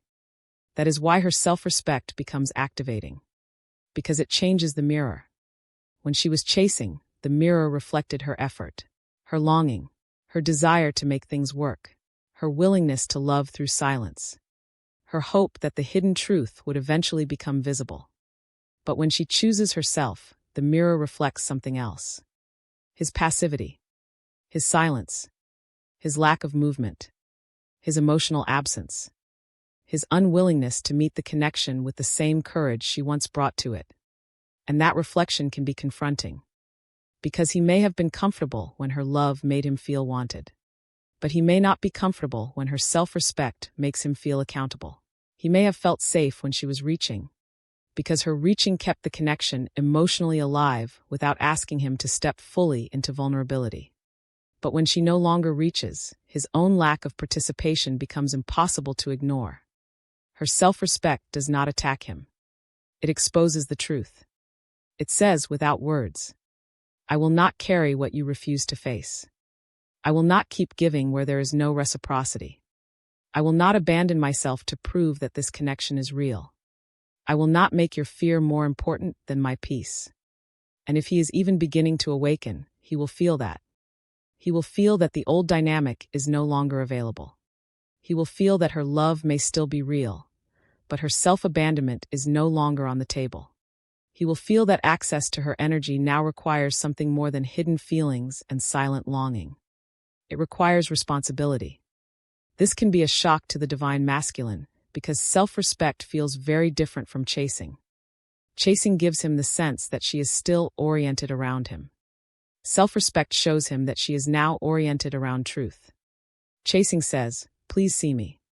Self-respect says, I see myself. Chasing says, please choose me. Self-respect says, I choose myself. Chasing says, I will keep reaching until you understand. Self-respect says, I trust that what is meant for me will meet me without requiring my self-abandonment. This energy is powerful because it is not trying to convince him anymore. It simply stands. And a woman who stands in her own worth becomes a mirror a man cannot easily distort. He can no longer tell himself she is just anxious, because her energy is calm.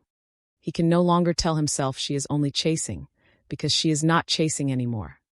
He can no longer tell himself she will always come back to close the distance, because she has stopped making his distance her assignment. Now he must face the truth of himself without her overextension covering it. That is where activation begins. He may feel discomfort. He may feel regret. He may feel confusion. He may feel longing. He may feel the urge to reach out and the fear of doing so at the same time. Because her self-respect brings him to a threshold. If he wants her, he can no longer only receive her. He must meet her. If he misses her, he can no longer rely on her to bridge the gap. He must decide whether he is willing to move with truth. If he feels the connection, he can no longer hide behind the idea that she will keep carrying it. He must ask whether he is ready to participate. This is why self-respect activates awakening. It forces the divine masculine to encounter the difference between access and relationship.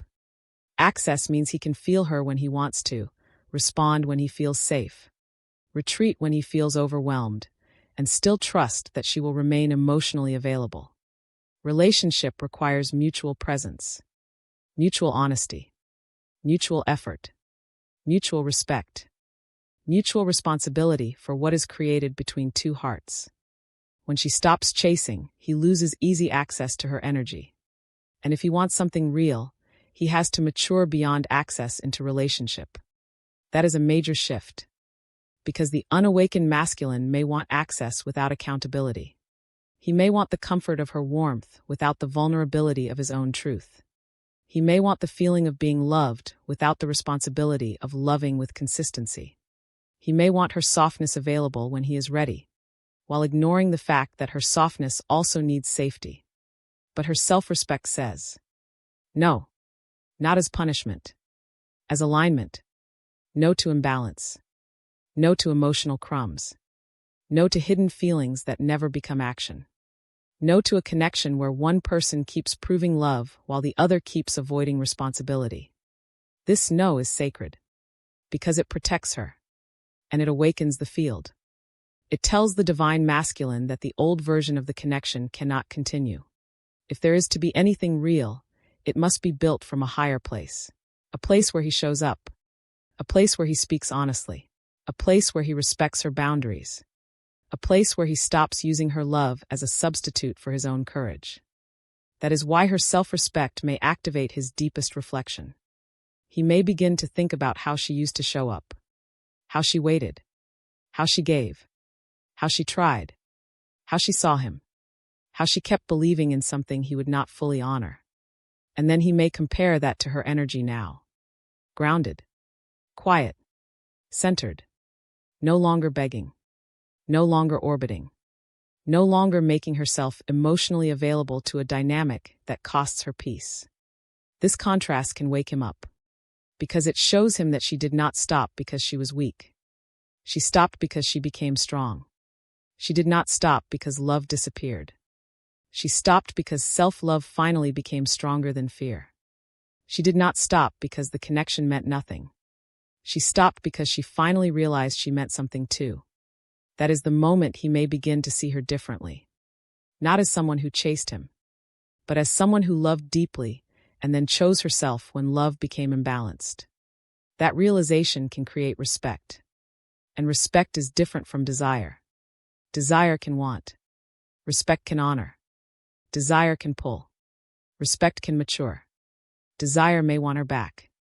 Respect asks what kind of man he must become to meet a woman who no longer abandons herself. That is the deeper activation. Because her self-respect does not only make him miss her. It asks him to rise. It asks him, are you willing to grow beyond passivity? Are you willing to stop taking love for granted? Are you willing to communicate instead of hiding? Are you willing to meet her where she now stands, rather than expecting her to return to the version of herself that chased? That last question is important, because if she has truly awakened into self-respect, he cannot return to the old version of her. The old version may have over-explained. The old version may have reached first. The old version may have kept forgiving without seeing real change. The old version may have felt responsible for protecting the connection from his silence. But that version is healing, and he must understand that. He cannot awaken just enough to miss her and then expect the old dynamic to resume. He cannot come back with the same ambiguity and expect the same access. He cannot offer a little warmth and assume she will once again carry the emotional weight. Her self-respect has raised the standard. And the new standard is simple: truth, presence, reciprocity, emotional responsibility. Not perfection, but responsibility. Not flawless communication, but honest effort. Not instant healing, but the willingness to stop letting fear make all the choices. That is what her self-respect activates in him if he is ready to grow. But if he is not ready, her self-respect may trigger his ego instead. He may feel rejected. He may feel challenged. He may become prideful. He may tell himself she thinks she is better than him. He may convince himself that if she stopped chasing, she never truly cared. But those are ego defenses, because the ego often misreads boundaries as rejection. The ego says, she left. The soul says, she stopped abandoning herself. The ego says, she is punishing me. The soul says, she is no longer enabling the imbalance. The ego says, she does not care anymore. The soul asks, did you care enough to meet her when she did? This is the battle inside him. And her self-respect will reveal which part of him is leading. If the ego leads, he may protect his pride and stay distant. If the soul leads, he may become humble enough to reflect. Not immediately perfect. Not instantly ready. But humbled. Honest. Aware. And this humility is the doorway to awakening. Because humility allows him to see that her boundaries are not the enemy. Her self-respect is not a threat. Her withdrawal from the chase is not cruelty.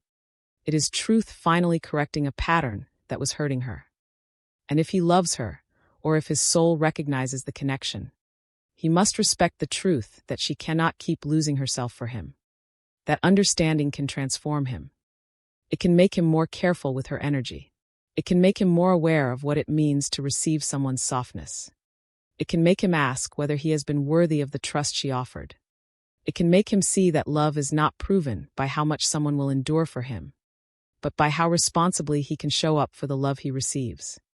That is mature masculine awakening. A man does not awaken only because a woman leaves. He awakens when her self-respect makes him see where he has lacked his own. Because the truth is, if he truly respected himself at the soul level, he would not keep hiding from his heart.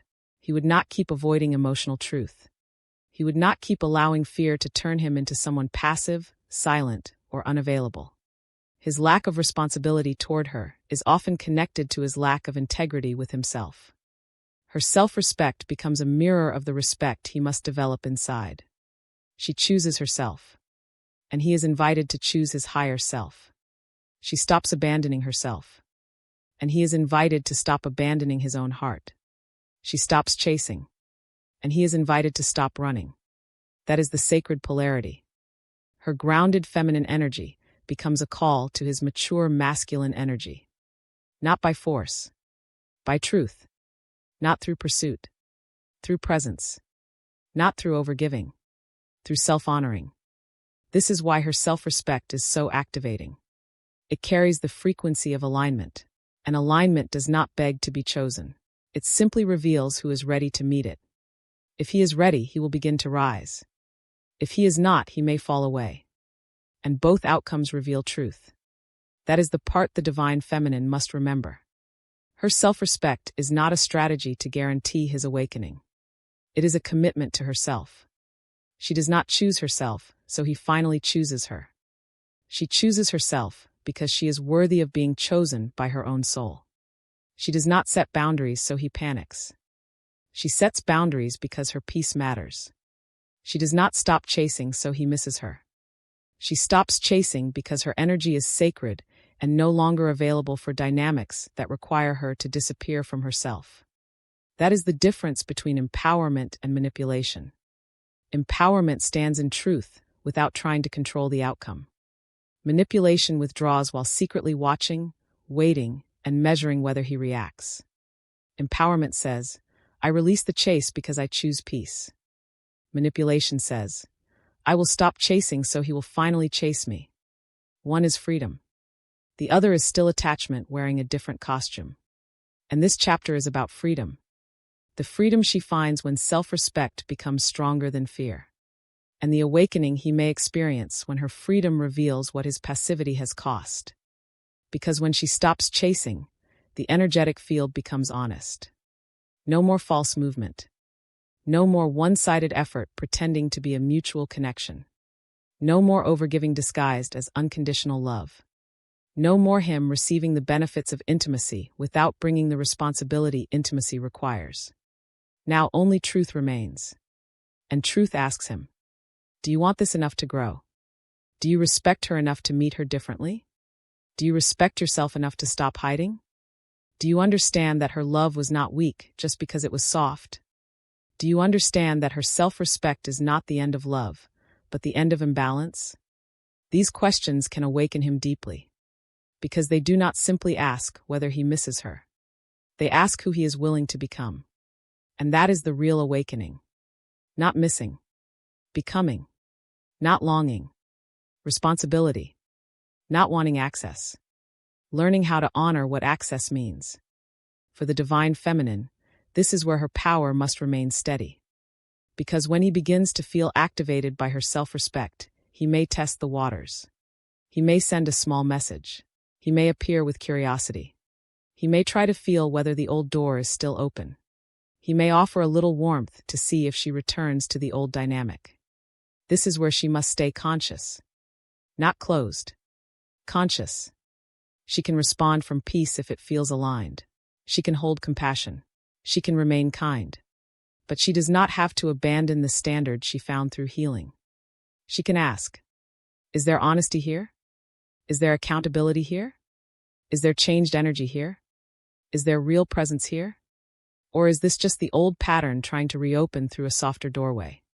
These questions matter, because self-respect must continue after he reappears. It cannot be something she practices only while he is absent. It must be the foundation of how she receives, how she listens, how she chooses, how she decides whether the connection is safe enough to engage. Her self-respect is not a phase. It is her new home. And if he wants to meet her, he must meet her there. Not in the old place where she chased. Not in the old place where she overgave. Not in the old place where his hidden feelings were allowed to replace visible responsibility. He must meet her in truth. That is the sacred invitation of Chapter 6. Her self-respect activates his awakening because it ends the old energetic agreement. It removes the chase, exposes the imbalance, reflects his passivity, and invites him to step into mature masculine responsibility. But her self-respect is not designed to control him. It is designed to restore her. And that restoration is powerful. Because when a woman returns to herself, she becomes impossible to love casually. She becomes impossible to hold through ambiguity alone. She becomes impossible to keep inside a pattern where her heart is expected to wait without being nourished. She becomes the kind of woman who can love deeply and still walk in alignment. That is what awakens him if he is ready. And if he is not ready, it still saves her. That is the beauty. Her self-respect is not dependent on his response. It is complete on its own. And if this chapter spoke to you, stay with me for Chapter 7. Because next we are going deeper into the regret that comes when he sees what she carried. And why the moment he realizes the weight of her emotional labor may become the moment his heart finally begins to understand the cost of his silence. Chapter 7. The regret that comes when he sees what she carried. There comes a moment when the divine masculine realizes she was not simply chasing. She was carrying. That is where this chapter begins. Because while she was reaching, explaining, forgiving, waiting, understanding, and holding space, he may not have fully understood the weight she was carrying. He may have seen her effort on the surface. He may have noticed the messages, the emotional openness, the willingness to keep trying, the way she kept returning to the connection even after his silence created pain. But he may not have seen the cost, the emotional cost, the energetic cost, the spiritual cost, the quiet cost of loving someone who could feel deeply but would not fully show up. And when she stops chasing, that cost begins to reveal itself. Because the moment she no longer carries the connection, the divine masculine starts feeling the emptiness she had been holding back.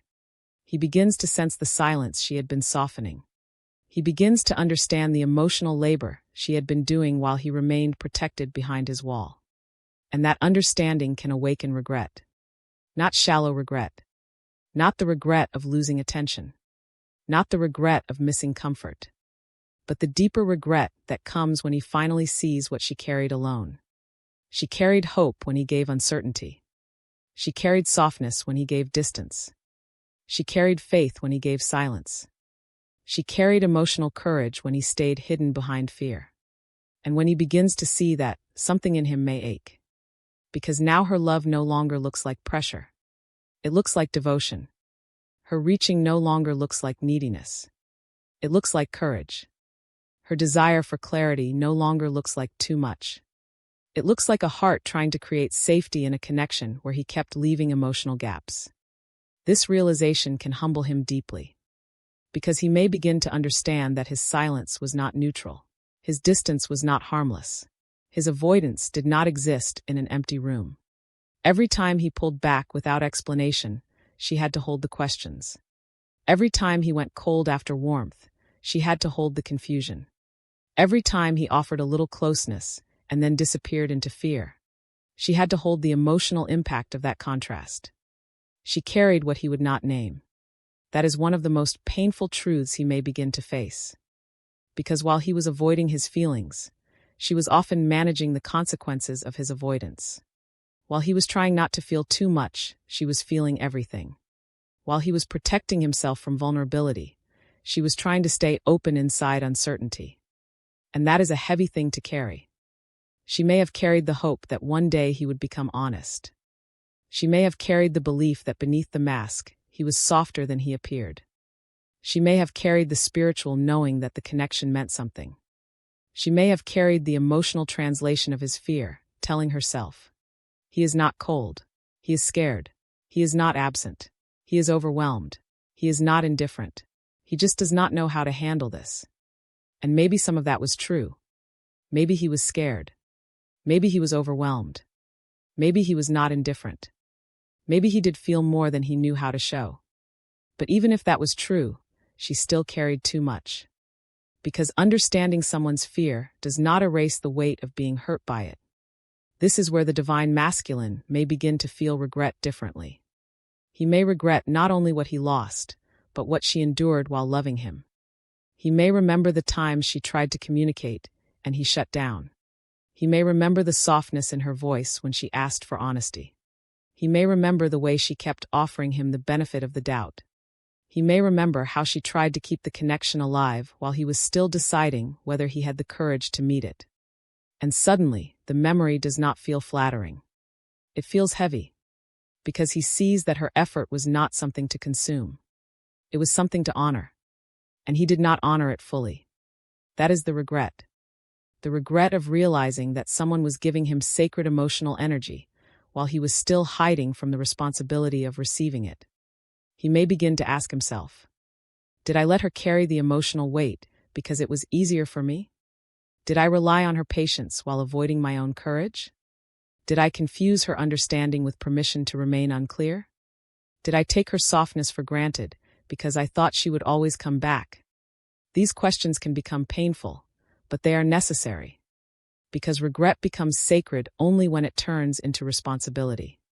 If he only feels bad because she stopped chasing, that is not enough. If he only regrets losing access to her warmth, that is not enough. If he only misses being loved, pursued, and believed in, that is still centered on his comfort. But when he regrets what she carried, the focus begins to shift. From himself to her. From his loss to her experience. From his discomfort to his impact. That shift is a sign of awakening. Because the unawakened masculine often sees the connection through the lens of his own fear. What he feels, what overwhelms him, what makes him uncomfortable, what he is not ready for, what he needs space from. But the awakening masculine begins to ask, what was it like for her? What did my silence create in her body? What did my inconsistency do to her peace? What did my distance make her question? What did she have to carry because I would not carry my part? That is empathy. And empathy is where regret becomes more than sadness. It becomes consciousness. Because for the first time, he may begin to see the emotional reality of the woman who loved him. Not as someone who chased. Not as someone who wanted too much. Not as someone whose energy was always available. But as a heart that was trying to keep loving inside an imbalance that slowly became too painful to continue. This realization can break through pride. Because pride says she chose to chase. But empathy asks, why did she feel she had to carry so much alone? Pride says she was too emotional. But empathy asks, did my silence make her emotional world feel unsafe? Pride says she should have known I needed space. But empathy asks, did I communicate space with care, or did I disappear and leave her guessing? These questions can create deep remorse. And that remorse may bring him closer to truth. He may realize that he did not only fail to speak. He failed to protect the emotional space between them. He did not only pull away. He left her to interpret the distance. He did not only avoid vulnerability. He placed the burden of emotional bravery on her. That is a difficult mirror. Because it shows him that love is not just about what he feels in private. Love is about how he handles the heart that is reaching for him. Love is about whether he can meet vulnerability with care. Love is about whether he can communicate fear instead of letting fear become silence. Love is about whether he can respect someone's softness while it is present, not only regret its absence later. And when he sees that, regret may deepen into humility. He may begin to understand that her stopping the chase was not sudden. It was not random. It was not cruelty. It was the result of carrying too much for too long. She did not stop because she had no heart. She stopped because her heart was tired. Tired of interpreting. Tired of waiting. Tired of proving. Tired of being the emotional bridge. Tired of holding hope in a space where he would not bring clarity. And when he finally sees that, something in him may soften. Because now he understands that her self-respect was not rejection. It was recovery. She was recovering her energy. Recovering her peace. Recovering her dignity. Recovering the part of herself that had become too entangled in his silence. This can create a powerful moment of reflection. He may look back and realize that he was not the only one afraid. She may have been afraid too. Afraid to let go. Afraid to stop reaching. Afraid that choosing herself would mean losing the connection. Afraid that if she stopped carrying the bond, it would collapse. And still she chose herself. That courage can awaken respect in him. Because he begins to see that her silence is not weakness. It is strength. Her absence is not indifference. It is alignment. Her boundary is not punishment. It is the place where she finally stopped paying the cost of his avoidance. And if he is truly awakening, he will not resent that. He will learn from it. He will understand that a woman who has chosen herself cannot be met with the same old energy. He cannot return with vague words. He cannot return expecting her to resume the emotional labor. He cannot return only because he feels regret and wants relief.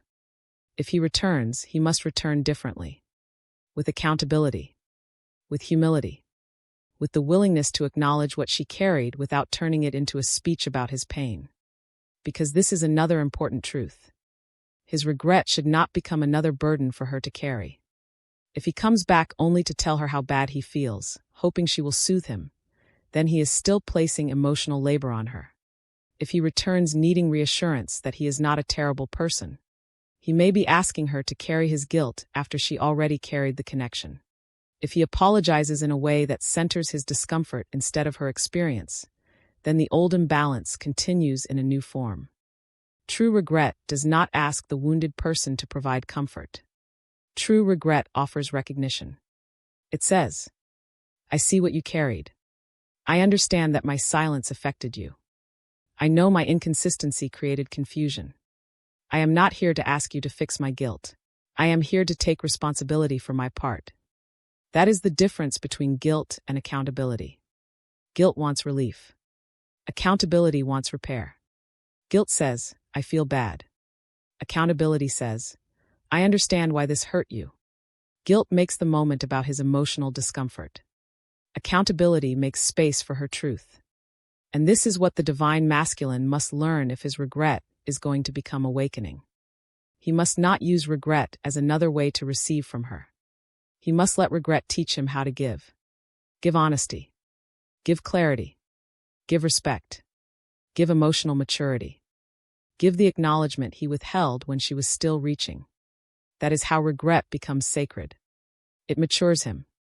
It teaches him that love is not only about being moved. It is about moving with integrity. It teaches him that receiving devotion is a responsibility. It teaches him that a woman's softness is not an endless resource. It teaches him that someone's patience should not become a place where he parks his avoidance. And this is where his awakening may become deeper than longing. He no longer simply misses what she gave. He begins to recognize what he failed to carry. He failed to carry communication. He failed to carry emotional honesty. He failed to carry the responsibility of his own fear. He failed to carry his part of the connection when carrying it required vulnerability. And now, he must decide whether he is willing to learn. This is the turning point. Because regret can either become a doorway or a dead end. If it becomes a dead end, he may sit in sadness, miss her, feel guilty, but never change. He may watch from a distance. He may hope she reaches again. He may wait for the discomfort to pass. He may protect his pride and allow the lesson to remain incomplete. But if regret becomes a doorway, he will begin to grow. He will begin to ask, how do I stop making others carry the emotional labor I avoid? How do I communicate before silence becomes damage? How do I take responsibility without collapsing into shame? How do I show up for love while it is present, not only regret it when it pulls away? These questions are powerful because they move him into masculine maturity. Not the maturity of pretending to be unaffected. The maturity of being emotionally responsible. A mature masculine does not let the feminine carry the whole emotional field while he stays safe behind the wall. A mature masculine does not confuse her compassion with permission to remain unavailable. A mature masculine does not wait until she is depleted to realize that her energy was sacred. A mature masculine understands that if a woman is offering love, softness, patience, and presence, his role is not to consume it. His role is to meet it, protect it, honor it, bring truth into it. That is what he may begin to learn through regret. And for the divine feminine, this chapter carries an equally sacred message. You may want him to see what you carried. You may want him to understand how much it cost you to keep loving through his silence. You may want him to finally recognize the effort, the hope, the emotional labor, the patience, the energy you poured into the connection. And maybe he will. But your healing cannot depend on whether he does. Your peace cannot wait for his regret. Your closure cannot require his full understanding. Because sometimes the person who needed to see what you carried most deeply was you. You needed to see it so you could stop carrying it. You needed to see the weight so you could put it down. You needed to realize that love was never meant to require your exhaustion. You needed to understand that being spiritually connected does not mean being emotionally responsible for both people. That is your awakening. His regret may come later. But your self-respect must come now. You do not need his remorse to validate your pain. You do not need his apology to know you gave deeply. You do not need his awakening to prove that the imbalance was real. Your body knows. Your heart knows. Your exhaustion knows. Your peace returning knows. And when you finally stop carrying what was never yours to carry alone, you become lighter. You become clearer. You become more available to your own life. That is sacred. Because sometimes the divine feminine is so focused on whether he will regret losing her that she forgets to ask whether she regrets losing herself. And that question is holy. Do I regret the love I gave? Maybe not. But do I regret abandoning myself while giving it? Maybe that is where the healing begins. Not in blaming yourself, but in understanding. Understanding that your love was beautiful, but your overextension was painful. Understanding that your compassion was real, but it needed boundaries. Understanding that your ability to see his soul did not mean you had to carry his avoidance. That is wisdom. And this wisdom changes everything. Because now, if he returns with regret, you no longer receive him from the version of you that carried too much. You receive from the version of you that has put the weight down. That version listens differently. She does not melt at the first sign of remorse. She does not confuse guilt with growth. She does not take responsibility for making him feel better about what he now sees. She asks, has regret become accountability? Has awareness become action? Has missing me become respect? Has his pain become maturity? Or is he asking me to carry that too? These questions protect her. Because when he sees what she carried, he may feel sorrow. But sorrow alone is not enough. He must show that he is no longer willing to let her carry the emotional weight alone. That is the evidence of change. Not just words. Not just regret. A new capacity to show up. A new willingness to communicate. A new respect for her boundaries. A new understanding that love requires shared responsibility. That is what matters. And if he cannot offer that, then his regret may be real, but the connection may still not be safe. That is a hard truth. But it is a liberating one. Because she no longer has to be pulled back by the fact that he finally feels bad. She can honor his regret without surrendering her healing. She can appreciate his awareness without lowering her standard. She can forgive in her heart without reopening a dynamic that has not become balanced. That is mature feminine energy. Soft but discerning. Open but not self-abandoning. Compassionate but no longer willing to carry what belongs to him. This is where both awakenings meet. His awakening asks him to see what she carried. Her awakening asks her to never carry it alone again. His awakening asks him to become accountable. Her awakening asks her to keep honoring her boundaries. His awakening asks him to step forward with truth. Her awakening asks her to receive only what is truly aligned. That is sacred balance. Because love is not meant to be one person carrying and the other eventually regretting. Love is meant to be mutual. Mutual presence. Mutual honesty. Mutual effort. Mutual responsibility for the emotional space between two souls. And when the divine masculine finally sees what she carried, he is being invited into that maturity. He is being invited to stop being passive, to stop hiding, to stop letting fear make her do the emotional labor, to stop receiving love without considering the cost of how he receives it. He is being invited to become the kind of man who can say, I see now what you held. I should have met you with more honesty. I understand why you had to choose yourself. I do not want to be the reason you have to abandon your peace again. That kind of recognition can be healing, but only if it is followed by consistent action. Because the deepest apology is not only words. It is changed behavior. It is the moment he stops making her carry confusion. It is the moment he stops using silence as a shield. It is the moment he learns to bring his own emotional weight to the connection instead of leaving her to hold it. That is the sacred truth of Chapter 7.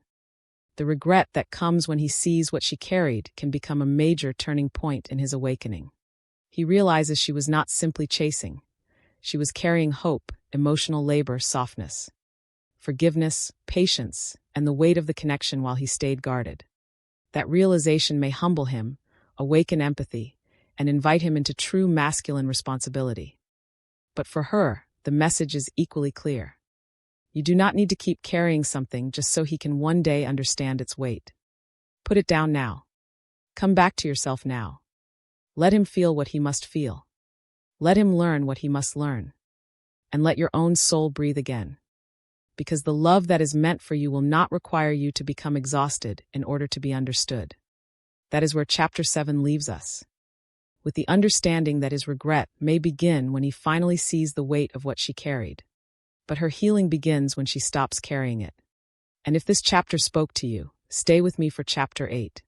Because next we are going deeper into why he awakens only when he has to feel the space, and how the silence she no longer fills can become the very place where his soul finally begins to speak.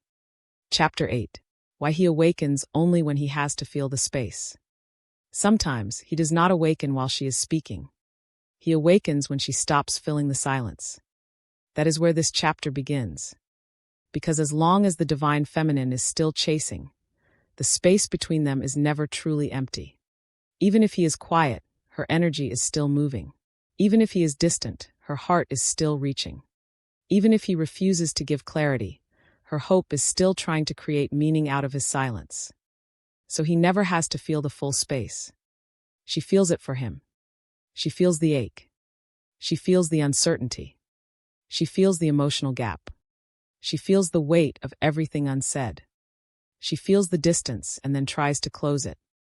But when she stops chasing, the space becomes real. No more softening the silence. No more rushing in to explain. No more trying to turn his absence into a story of hidden love.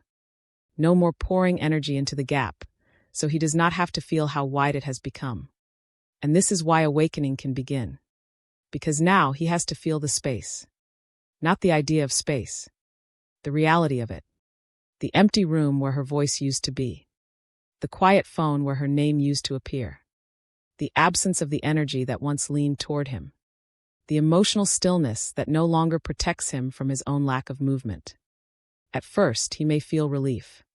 He may think, there is no pressure now. He may think, things are quiet. He may think, this is what I wanted. But then the quiet changes. Because the absence of pressure is not always peace. Sometimes it is the beginning of truth. He may begin to notice that the silence is not as comfortable as he imagined.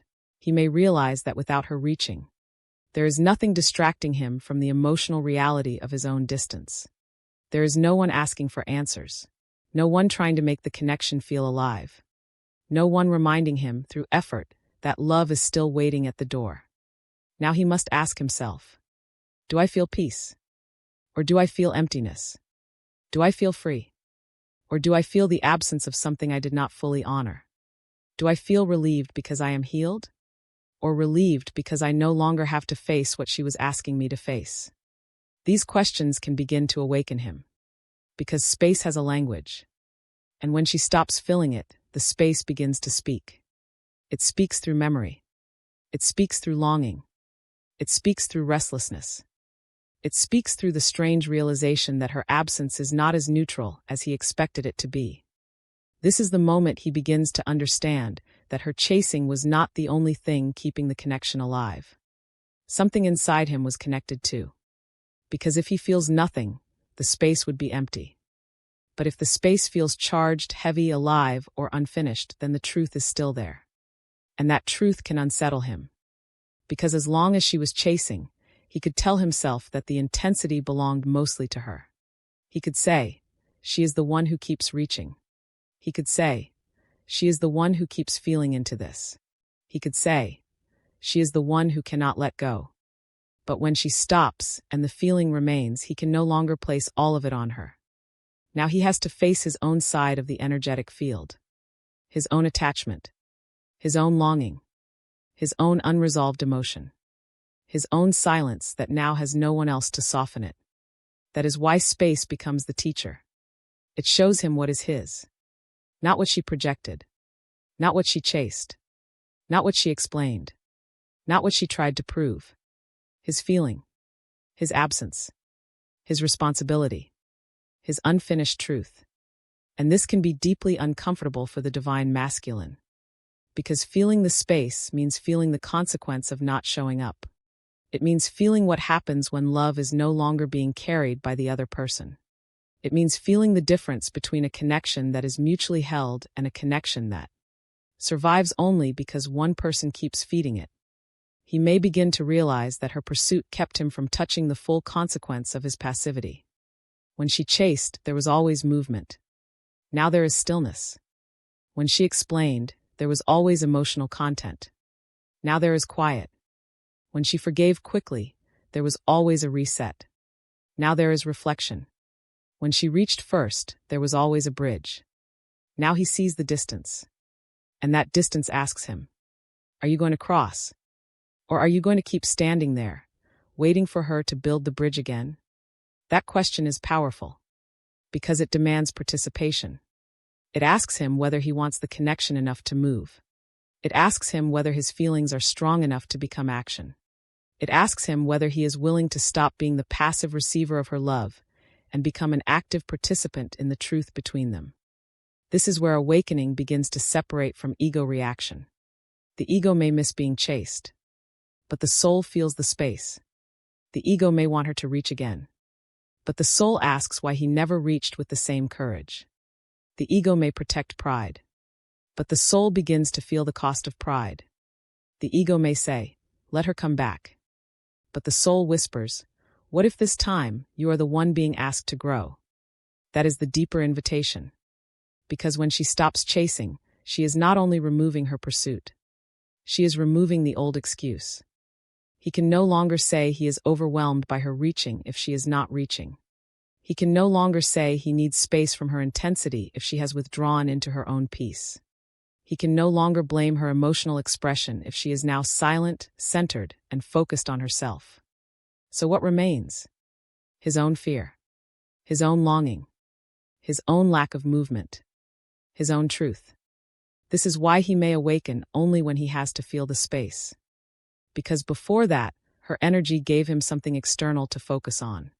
But now, without her chase, the focus turns inward. He has to meet himself. He has to hear what his own heart says when hers is no longer speaking for both. And the heart may say, you miss her. You relied on her.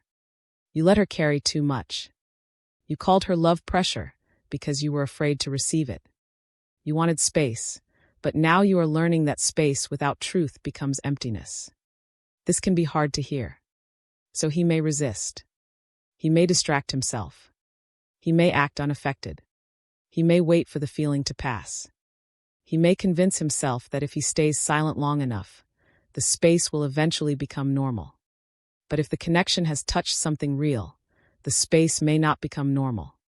It may become louder. Not because she is doing anything, but because she is no longer doing everything. That is the difference. Her stillness allows the truth to rise without interference. And this is where the divine masculine may begin to feel the sacred weight of absence. Absence has a way of revealing value. When someone is always there, the ego may relax into taking them for granted. But when that presence is gone, the soul begins noticing what the ego overlooked. The warmth she brought, the safety she created, the faith she held, the emotional bridge she kept repairing, the way her energy made him feel seen, even when he was hiding. Now, without it, he may begin to feel the shape of what she used to offer. And that shape becomes the mirror. He may not have understood her presence fully when it was available. But the space teaches him. It teaches him that her energy was not ordinary. It teaches him that her patience had limits. It teaches him that her love did not mean endless access. It teaches him that if he wants connection, he must become willing to meet it with truth. This is why the space can be more powerful than another conversation. Because another conversation might give him the chance to remain passive. He can listen, avoid, respond halfway, or let her words create emotional movement. But space gives him no such escape. Space asks him to generate his own truth. No one is explaining it for him. No one is guiding his emotions. No one is telling him what the connection means. No one is holding the door open with trembling hands. He has to ask himself. And that is where awakening becomes possible. Because no awakening is truly his until it rises from within him. As long as she is telling him what he feels, he can resist. As long as she is explaining the connection, he can doubt. As long as she is chasing clarity, he can remain vague. But when she stops, he must discover what is true inside himself without her pulling the truth forward. That discovery is sacred. It may begin slowly. A small ache, a memory, a restless night, a sudden awareness of her absence, a realization that he keeps thinking of her even though she is no longer reaching. And then the deeper question. If she is not chasing anymore, why is the connection still here inside me? That question can open the door. Because it proves that what remains is not only her pursuit. It is his feeling, his recognition, his soul responding to what he tried to avoid. And once he sees that, he can no longer fully hide behind the story that she was the only one holding the connection. Maybe she was holding too much outwardly, but something in him was responding inwardly. And now that outward holding has stopped, the inward response becomes more visible. That is when he begins to awaken. But again, awakening is not guaranteed. Space can invite him into truth. But he must choose whether to listen. Some men will feel the space and become prideful. They will say, "Fine, let it be over." Some will feel the space and numb themselves again. Some will wait for her to return, because they are still more committed to being chased than to growing. Some will interpret her self-respect as rejection and use it as a reason to harden. But the divine masculine who is truly ready to awaken will use the space differently. He will let it teach him. He will let it show him what he avoided. He will let it reveal what he took for granted. He will let it bring him face to face with the truth that love cannot be held by one person alone.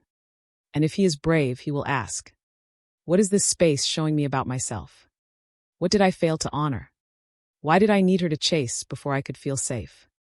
Why did I wait for her effort instead of bringing my own? Why does her absence feel so powerful if the connection meant nothing?" These questions can change him, because they move him from ego reaction into self-awareness, from wanting her to return into understanding why she had to leave the chase, from missing the comfort into recognizing the imbalance, from feeling the space as loss into feeling the space as instruction. That is the difference between pain and awakening. Pain says, "I lost something." Awakening asks, "What is this loss teaching me?" Pain says, "She stopped reaching." Awakening asks, "Why did I not reach with truth when she was still there?" Pain says, "I miss her." Awakening asks, "Am I ready to honor her, not just miss her?" That last question is everything. Because missing someone is not the same as being ready to meet them. He may miss her deeply and still not be ready. He may feel the space and still not have the courage to communicate. He may awaken to the truth and still need time to become responsible enough to act from it. That is why the divine feminine must not rush in. If the space is teaching him, let it teach. Do not fill the silence the moment you sense he is uncomfortable. Do not rescue him from the very emptiness that may finally show him the truth. Do not assume that his discomfort means you must open the door again. Because if you return too quickly from anxiety, the old pattern may restart. He feels the space. She feels him feeling the space. She reaches to soothe it. He feels comfort again. And the lesson remains unfinished. This is why her steadiness matters. She must remain in self-respect long enough to let reality reveal itself. Not to punish him. Not to manipulate him. But to stop interrupting the natural consequences of imbalance.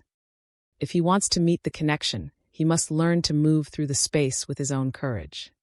He must learn to let longing become honesty. He must learn to let regret become accountability. He must learn to let absence become respect for what he failed to honor. That is his work.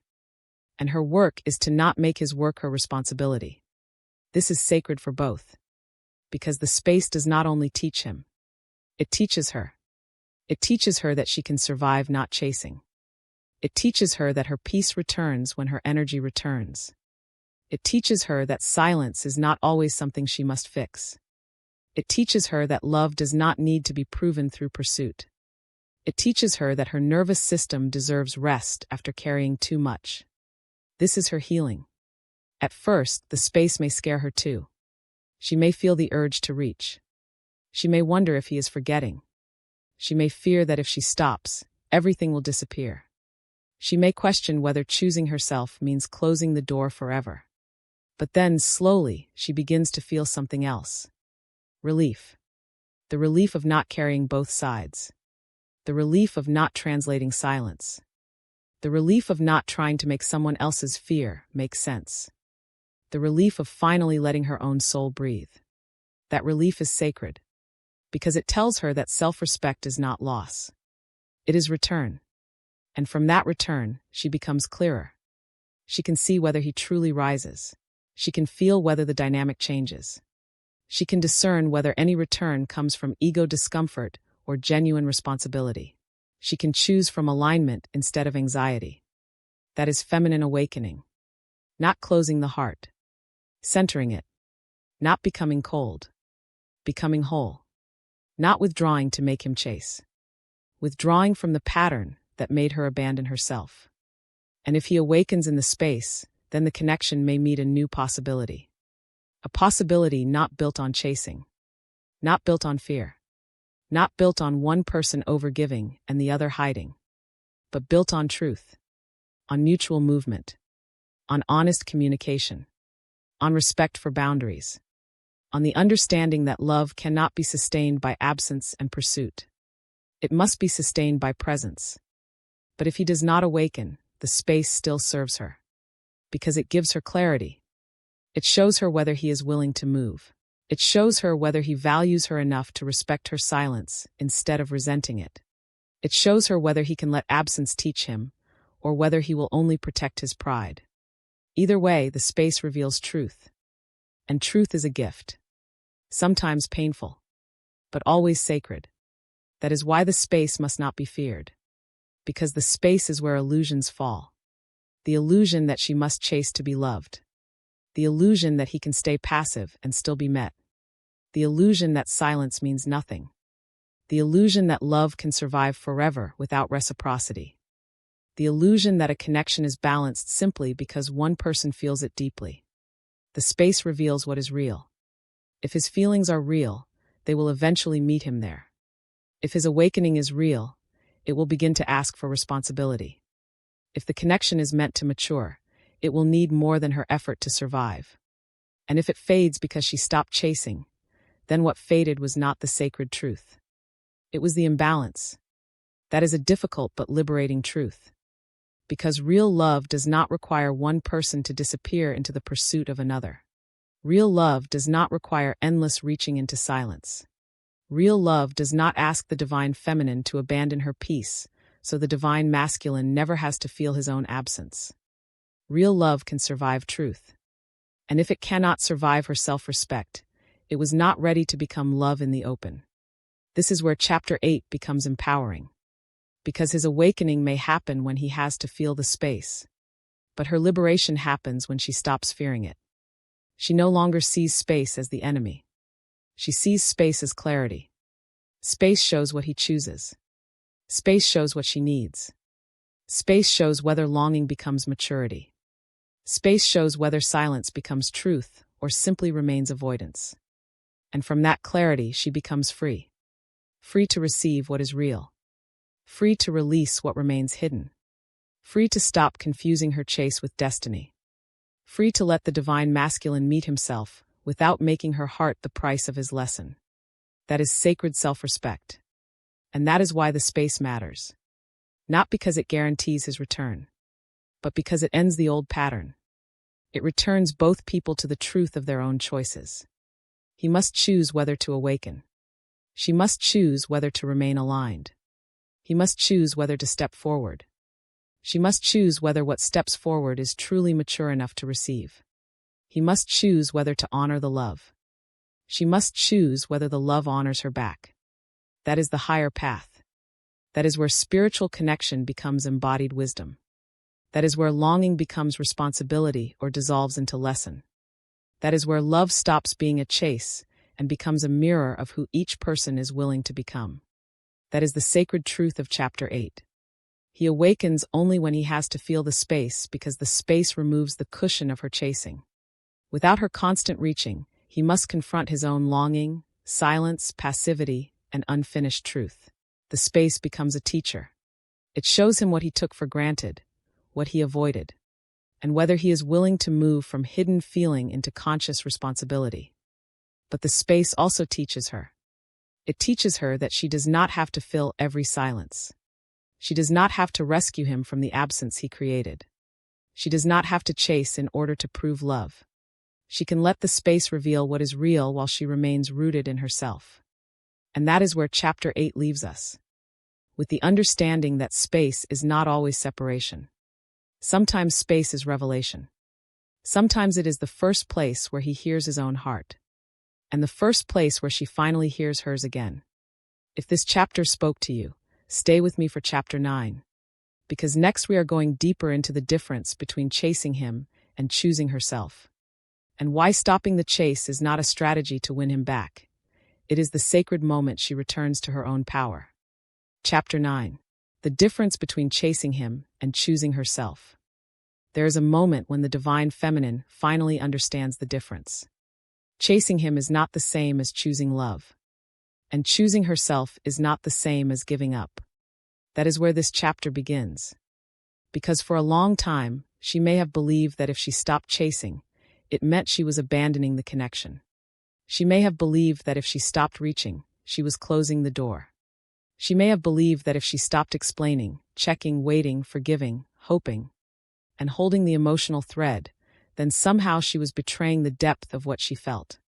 But slowly, through pain, through silence, through exhaustion, through the quiet ache of giving more than she was receiving, she begins to realize something sacred. Chasing him was not saving the connection. It was costing her connection to herself. And that realization changes everything. Because chasing often begins with love. It begins with a heart that cares. A heart that feels the depth.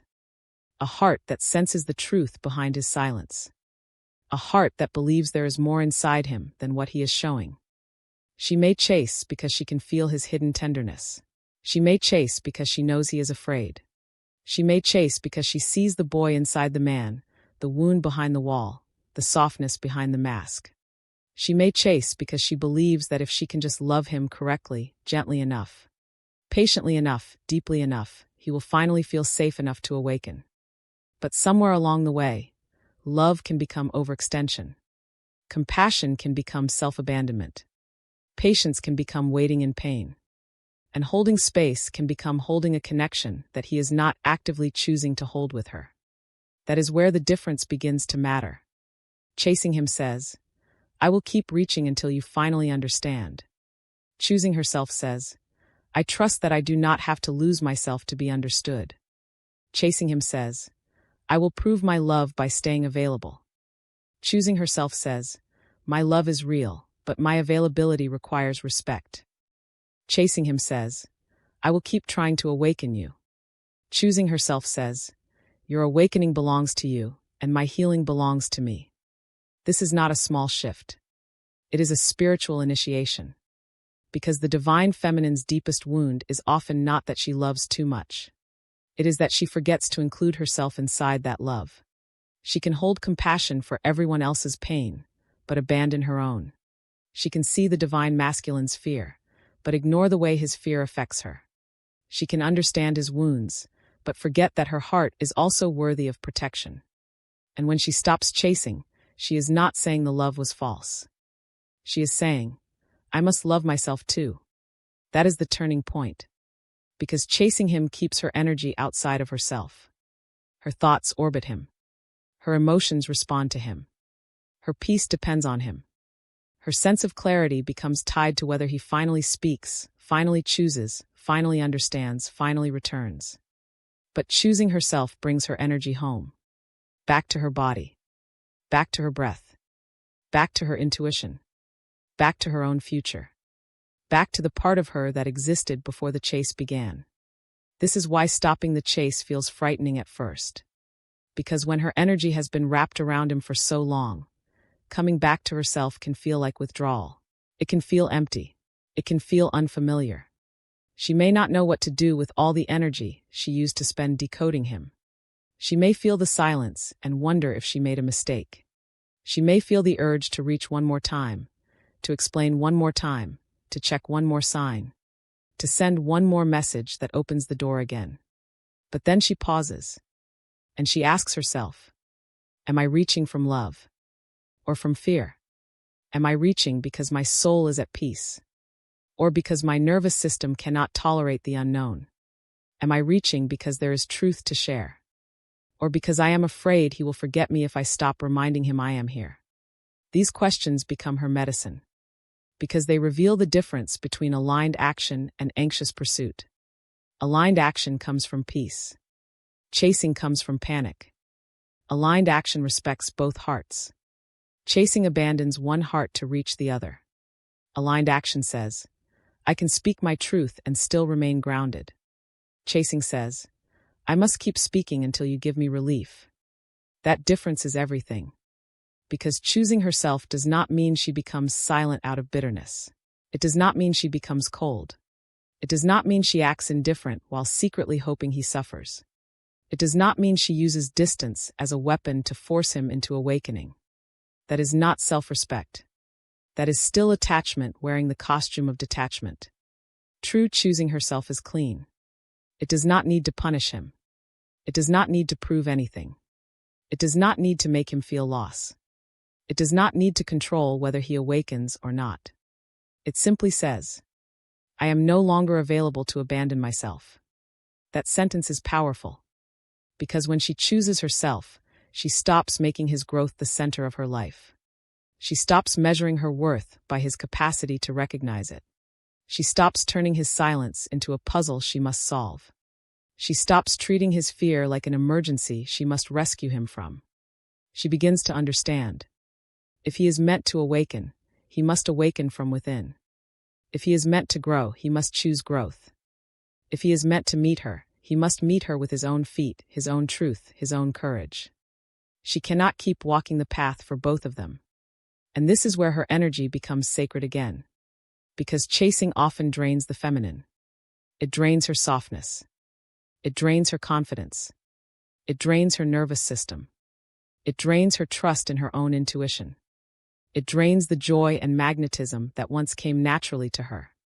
She begins to live in reaction. Did he message? Did he watch? Did he feel me? Did he notice my absence? Is he awakening? Is he coming back? And the more she tracks him, the farther she moves from herself. But choosing herself restores her. She begins asking different questions. How do I feel today? What do I need? Where is my energy going? What restores my peace? What part of me needs my own attention? What kind of love am I available to receive now? These questions bring her home. And home is where her power returns. Because her true feminine magnetism is not in chasing. It is in being deeply connected to herself. It is in living from her own center. It is in her ability to love without losing her dignity, to feel without collapsing, to care without becoming consumed. That is what he feels when she chooses herself. He may not understand it immediately, but he feels the shift. Because she is no longer pulling on his energy. She is no longer trying to convince him.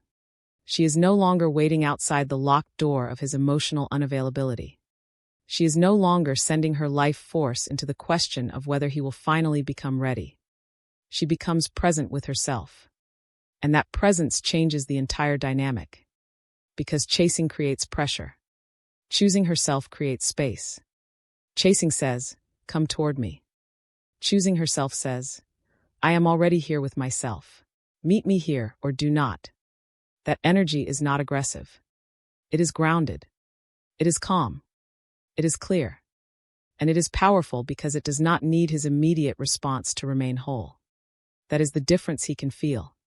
When she chases, he may feel her anxiety, her need for clarity, her emotional pursuit. He may feel wanted. But he may also feel the pressure of being asked to resolve the discomfort she is carrying. If he is avoidant, that pressure may make him retreat even further. But when she chooses herself, he feels something else. He feels a woman who is no longer negotiating with absence. A woman who can love and still have boundaries. A woman who has stopped asking him to become her source of peace. A woman who is no longer trying to pull the awakened masculine out of him by sacrificing herself. That kind of woman does not chase. She invites truth by standing in it. And that is the deeper power. Choosing herself does not force him to awaken. It removes the distortion. It removes the chase, the overgiving, the anxious reaching, the emotional imbalance. It lets the connection stand in truth. It lets him feel what is actually there when she is no longer holding everything. It lets her see what he chooses when she stops choosing for both. This is why choosing herself is not giving up. It is letting reality speak. If he has love, he must find the courage to honor it. If he has truth, he must find the courage to speak it. If he has fear, he must find the courage to face it. If he has growth to do, he must stop letting her carry the weight of his avoidance. And if he does not choose that growth, then her self-respect still protects her. That is the freedom. Because when she is chasing, his response controls her emotional world. If he moves closer, she feels hope. If he pulls away, she feels fear. If he is warm, she relaxes. If he is silent, she spirals. Her inner state becomes tied to his outer behavior. But when she chooses herself, she begins to reclaim emotional sovereignty. His silence may still hurt, but it does not define her. His distance may still matter, but it does not erase her worth. His awakening may still be hoped for, but it is no longer the condition for her peace. That is what it means to become free. Not free from love. Free from self-abandonment. Because the goal is not to stop loving. The goal is to love from wholeness. To love from a place where she can say, I care, but I will not chase. I feel this bond, but I will not betray myself for it. I understand your fear, but I will not become responsible for healing it. I honor what I feel, but I also honor what I need. That is conscious feminine love. It is soft but not weak. Open but not desperate.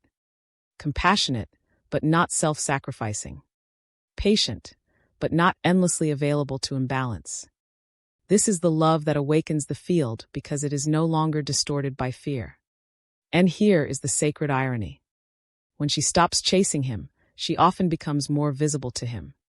Not because she is trying to be seen, but because she is finally seeing herself. Her energy becomes cleaner, stronger, more magnetic. Not in a performance-based way, but in a soul-aligned way. She is no longer sending mixed signals to the universe by saying, I want love, while accepting emotional absence. She is no longer saying, I deserve reciprocity, while overgiving to someone who has not chosen presence. She becomes congruent. Her energy and her choices begin to match. And that congruence is powerful.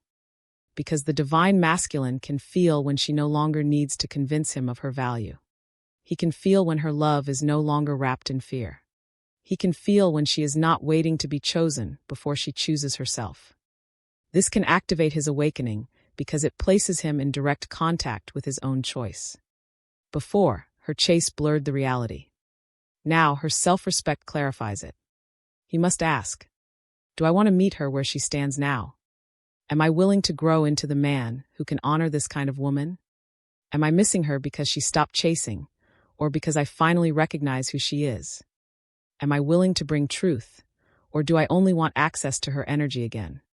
These questions are his, and she must let them be his.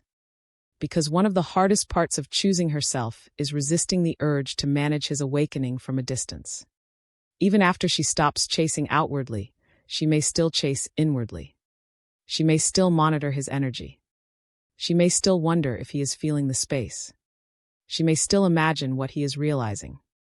She may still make decisions based on whether he might return. This is why choosing herself must be deeper than no contact. It must become an inner return. No longer chasing in the mind. No longer chasing in the energy. No longer chasing through fantasy, obsession, prediction, or constant spiritual interpretation. Because if her body is still, but her energy is still running after him, then the chase has only changed form. True choosing herself means she gently brings her attention back each time it leaves her. Back from his silence. Back from his potential. Back from his possible awakening. Back from the future conversation she keeps imagining. Back from the question of whether he misses her. She brings it back to now. To herself. To her healing. To her life. To what is true in the present moment. This is how she breaks the energetic chase. Not by forcing herself not to care, but by choosing not to abandon herself in the caring. This is where the divine feminine becomes deeply powerful. Because she is no longer trying to earn love through endurance. She is no longer confusing pain with devotion. She is no longer using spiritual language to justify emotional imbalance. She is no longer saying, "I can feel his soul," while ignoring the fact that his behavior is not meeting her heart. She becomes honest, and honesty liberates her. She may say, "Yes, I feel the connection. And yes, I still choose myself. Yes, I sense his hidden heart. And yes, I need visible emotional maturity. Yes, I love deeply. And yes, I will not chase." That is not contradiction. That is integration. Because choosing herself does not deny the connection. It stops making the connection more important than her own soul. This is the lesson of chapter 9. The difference between chasing him and choosing herself is the difference between fear and alignment. Chasing him is driven by the fear of losing him. Choosing herself is guided by the truth that losing herself is no longer an option. Chasing him tries to control the outcome. Choosing herself trusts that what is real can meet her in truth. Chasing him asks, "How do I get him to awaken?" Choosing herself asks, "How do I live in alignment whether he awakens or not?" And that last question is the one that changes her life. Because when she can live in alignment whether he awakens or not, she is no longer trapped in the waiting room of his growth. She becomes available to her own growth, her own joy, her own purpose, her own healing, her own expansion. She may still love him, but she is no longer orbiting him. She may still feel the bond, but she is no longer imprisoned by it. She may still hope he awakens, but she is no longer postponing her life until he does. That is freedom.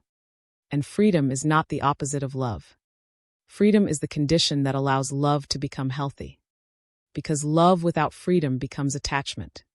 Love without self-respect becomes sacrifice. Love without boundaries becomes depletion. Love without reciprocity becomes longing that never lands. But love with self-respect becomes sacred. It becomes a place where both souls are invited to rise. Not one chasing and one running. Not one carrying and one avoiding. Not one waiting and one hiding. But two people standing in truth, each responsible for their own healing. Each choosing whether they can meet the connection with maturity. That is the higher path. And if he awakens after she stops chasing, it is not because she manipulated him. It is because she stopped interfering with the truth. She stopped feeding the pattern. She stopped cushioning him from his own absence. She stopped making her love available in ways that allowed him to remain passive. And in that space, he finally had to meet himself.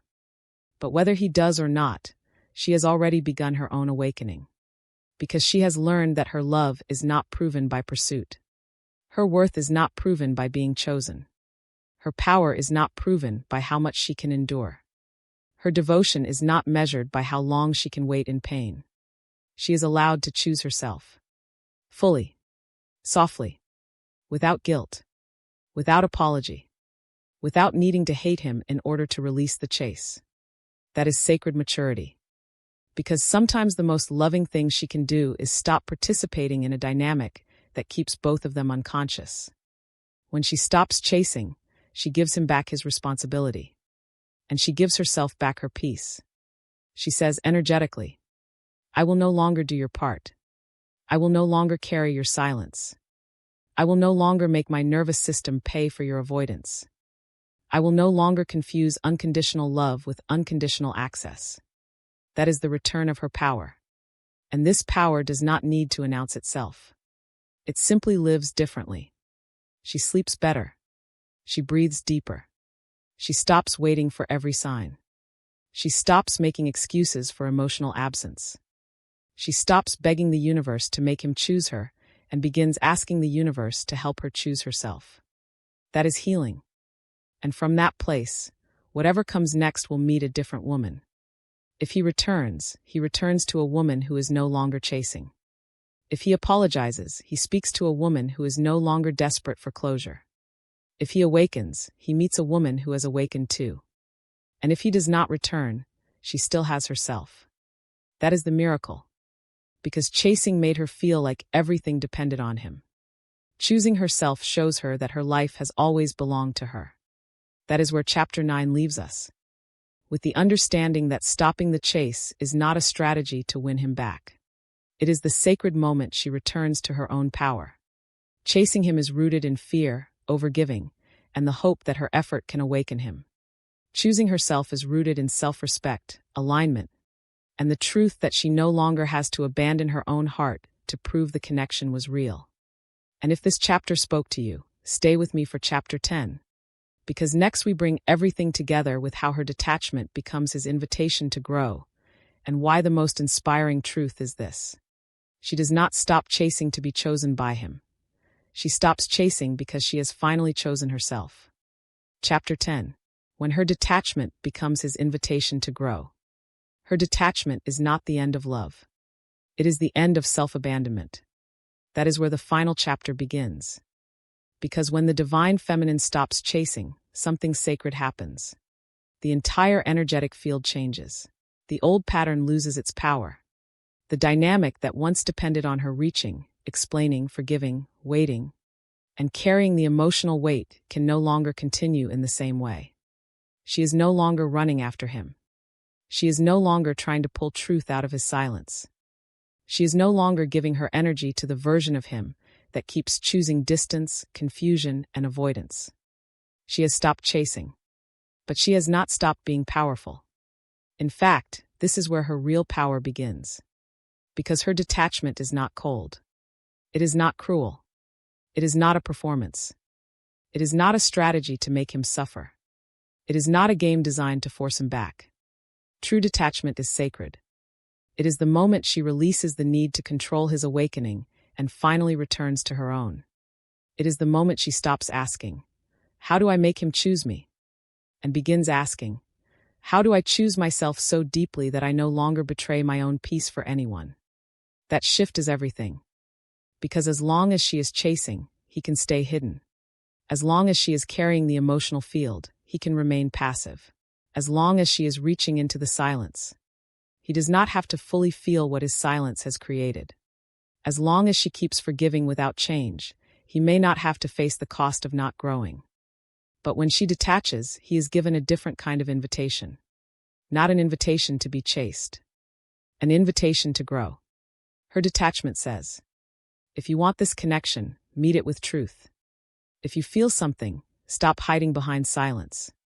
If you miss me, become honest with yourself first. If you want access to my heart, bring more than longing. Bring responsibility." This is why her detachment can awaken him. Not because she is forcing him, but because she is no longer protecting him from the consequences of his own avoidance. Now he must feel the space. He must feel the silence she no longer fills. He must feel the absence of the energy he once took for granted. He must feel what the connection becomes when she stops doing the emotional work for both. And in that space, the truth becomes unavoidable. Did he truly want her?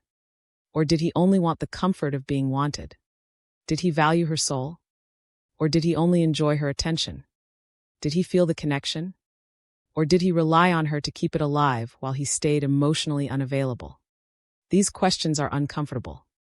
But they are necessary. Because her detachment removes illusion. It removes the illusion that love can survive on one person's effort. It removes the illusion that hidden feelings are enough. It removes the illusion that silence is harmless when another heart is waiting for clarity. It removes the illusion that the divine feminine must keep proving her love while the divine masculine keeps delaying his responsibility. And when illusion falls, truth rises. That truth may come to him slowly. At first, he may feel pride. He may tell himself she stopped caring. He may convince himself that if she pulled back, then the connection was never real. He may protect himself by pretending he is unaffected. But if the connection touched his soul, pride will not be enough forever. The silence will begin to speak. The absence will begin to echo. The memory of her energy will begin returning in quiet moments. And he may realize that her detachment did not erase the connection. It revealed the imbalance. That realization can become his invitation to grow. Because now, he cannot keep relating to her through the old pattern. He cannot expect her to chase. He cannot expect her to over-explain. He cannot expect her to keep holding the door open while he stands at a distance, undecided, protected, and silent. If he wants to meet her now, he must rise. He must bring honesty. He must bring humility. He must bring emotional responsibility. He must bring a willingness to face the part of himself that was comfortable receiving love, but afraid to return it with equal courage. That is the growth her detachment invites. Not growth through pressure. Growth through truth. Because her detachment says, I will no longer make it easy for you to stay unconscious. It says, I will no longer call imbalance a soul connection.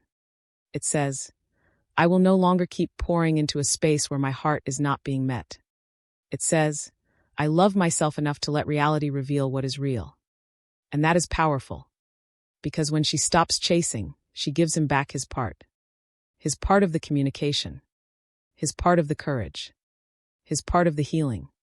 His part of the emotional labor. His part of the choice. And now he must decide what kind of man he wants to be. Does he remain silent and let the connection fade into a lesson? Or does he become honest and step forward with maturity? Does he protect his ego? Or does he listen to his soul? Does he miss her from a distance? Or does he become the kind of man who knows how to honor what he misses? This is the sacred threshold. Because longing alone is not enough. Missing her is not enough. Feeling the space is not enough.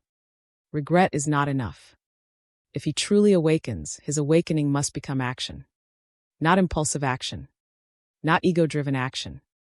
Not a message sent only because the silence became uncomfortable. But action rooted in self-awareness. Action rooted in humility. Action rooted in the understanding that her heart is not a place he can enter casually anymore. Because the woman who stopped chasing is not the same woman who once abandoned herself to keep the bond alive. She has changed. She has returned to herself. She has remembered her worth. She has learned that love without reciprocity becomes depletion. She has learned that spiritual connection does not excuse emotional inconsistency. She has learned that her softness is sacred, but sacred things require protection. And if he comes back, he must meet this version of her. Not the version who chased. Not the version who overgave. Not the version who accepted silence as something she had to decode. Not the version who made his fear more important than her peace. He must meet the woman who has chosen herself. And that may be the most activating thing of all. Because her self-chosen energy does not beg. It does not convince. It does not collapse. It does not orbit. It simply stands in truth. And truth always reveals what is ready to rise and what is still hiding. If he is ready, her detachment will invite him into growth. If he is not ready, her detachment will reveal that too. And either way, she wins. Not because she defeats him. Not because she makes him suffer. Not because she proves a point. She wins because she no longer loses herself. That is the deeper message of this entire journey. She does not stop chasing to be chosen by him. She stops chasing because she has finally chosen herself. She does not detach to manipulate his awakening. She detaches because her peace is no longer negotiable. She does not pull her energy back to punish him. She pulls it back because her energy belongs first to her own soul. That is sacred feminine power. Soft but not self-abandoning. Loving but not desperate. Open but not endlessly available to emotional absence. Compassionate but no longer willing to carry what belongs to him. And from that place, she becomes magnetic in the truest sense. Not because she is trying to attract him, but because she is aligned. She is no longer split between loving him and losing herself. She is no longer sending her life force into a dynamic that keeps her anxious, waiting, and emotionally underfed. She is no longer using her intuition to excuse what her nervous system knows is hurting her. She is home. And a woman who is home in herself becomes a force. Not a force of pressure. A force of truth. Her detachment becomes a boundary. Her silence becomes peace. Her absence becomes clarity. Her self-respect becomes the invitation. And now he must choose whether he can meet her there. Because awakened love cannot be built on the old chase. It cannot be built on one person pursuing and the other hiding. It cannot be built on invisible feelings and visible inconsistency. It cannot be built on her endless understanding and his delayed accountability. Awakened love requires both people to rise. He must rise into responsibility. She must rise into self-respect. He must stop running from his heart.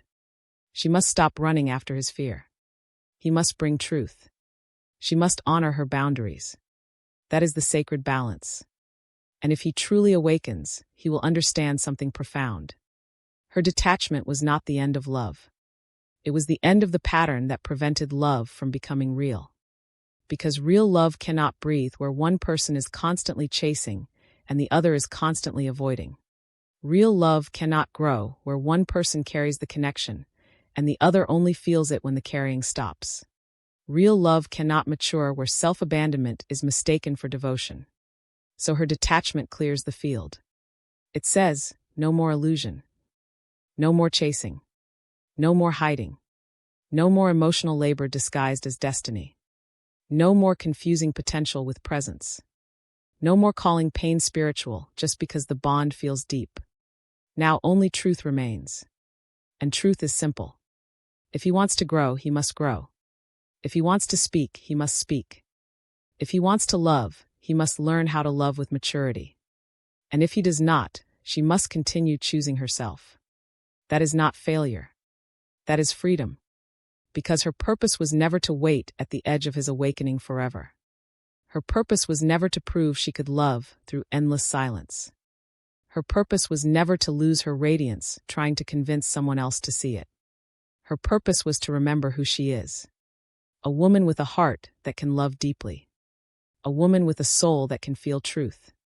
A woman with a spirit strong enough to walk away from imbalance, even when love is still present. That is power. And this power does not need to shout. It simply chooses peace. It chooses alignment. It chooses self-respect. It chooses the kind of love that does not require her to become smaller in order to be kept. So if he awakens after she stops chasing, let him awaken. Let him feel the space. Let him face what he took for granted. Let him realize what she carried.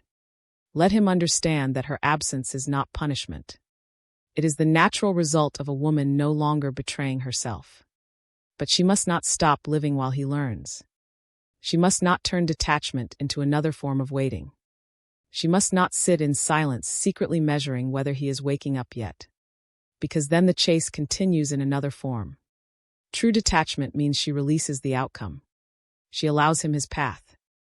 And she returns fully to her own. She lives. She heals. She creates. She rests. She opens to love that can meet her. She becomes available to peace, not just longing. She becomes available to herself. And from that place, whatever returns must meet her in truth. Not in confusion. Not in half-effort. Not in hidden feelings. Not in the same old cycle. Truth. That is the standard. And she is allowed to have it.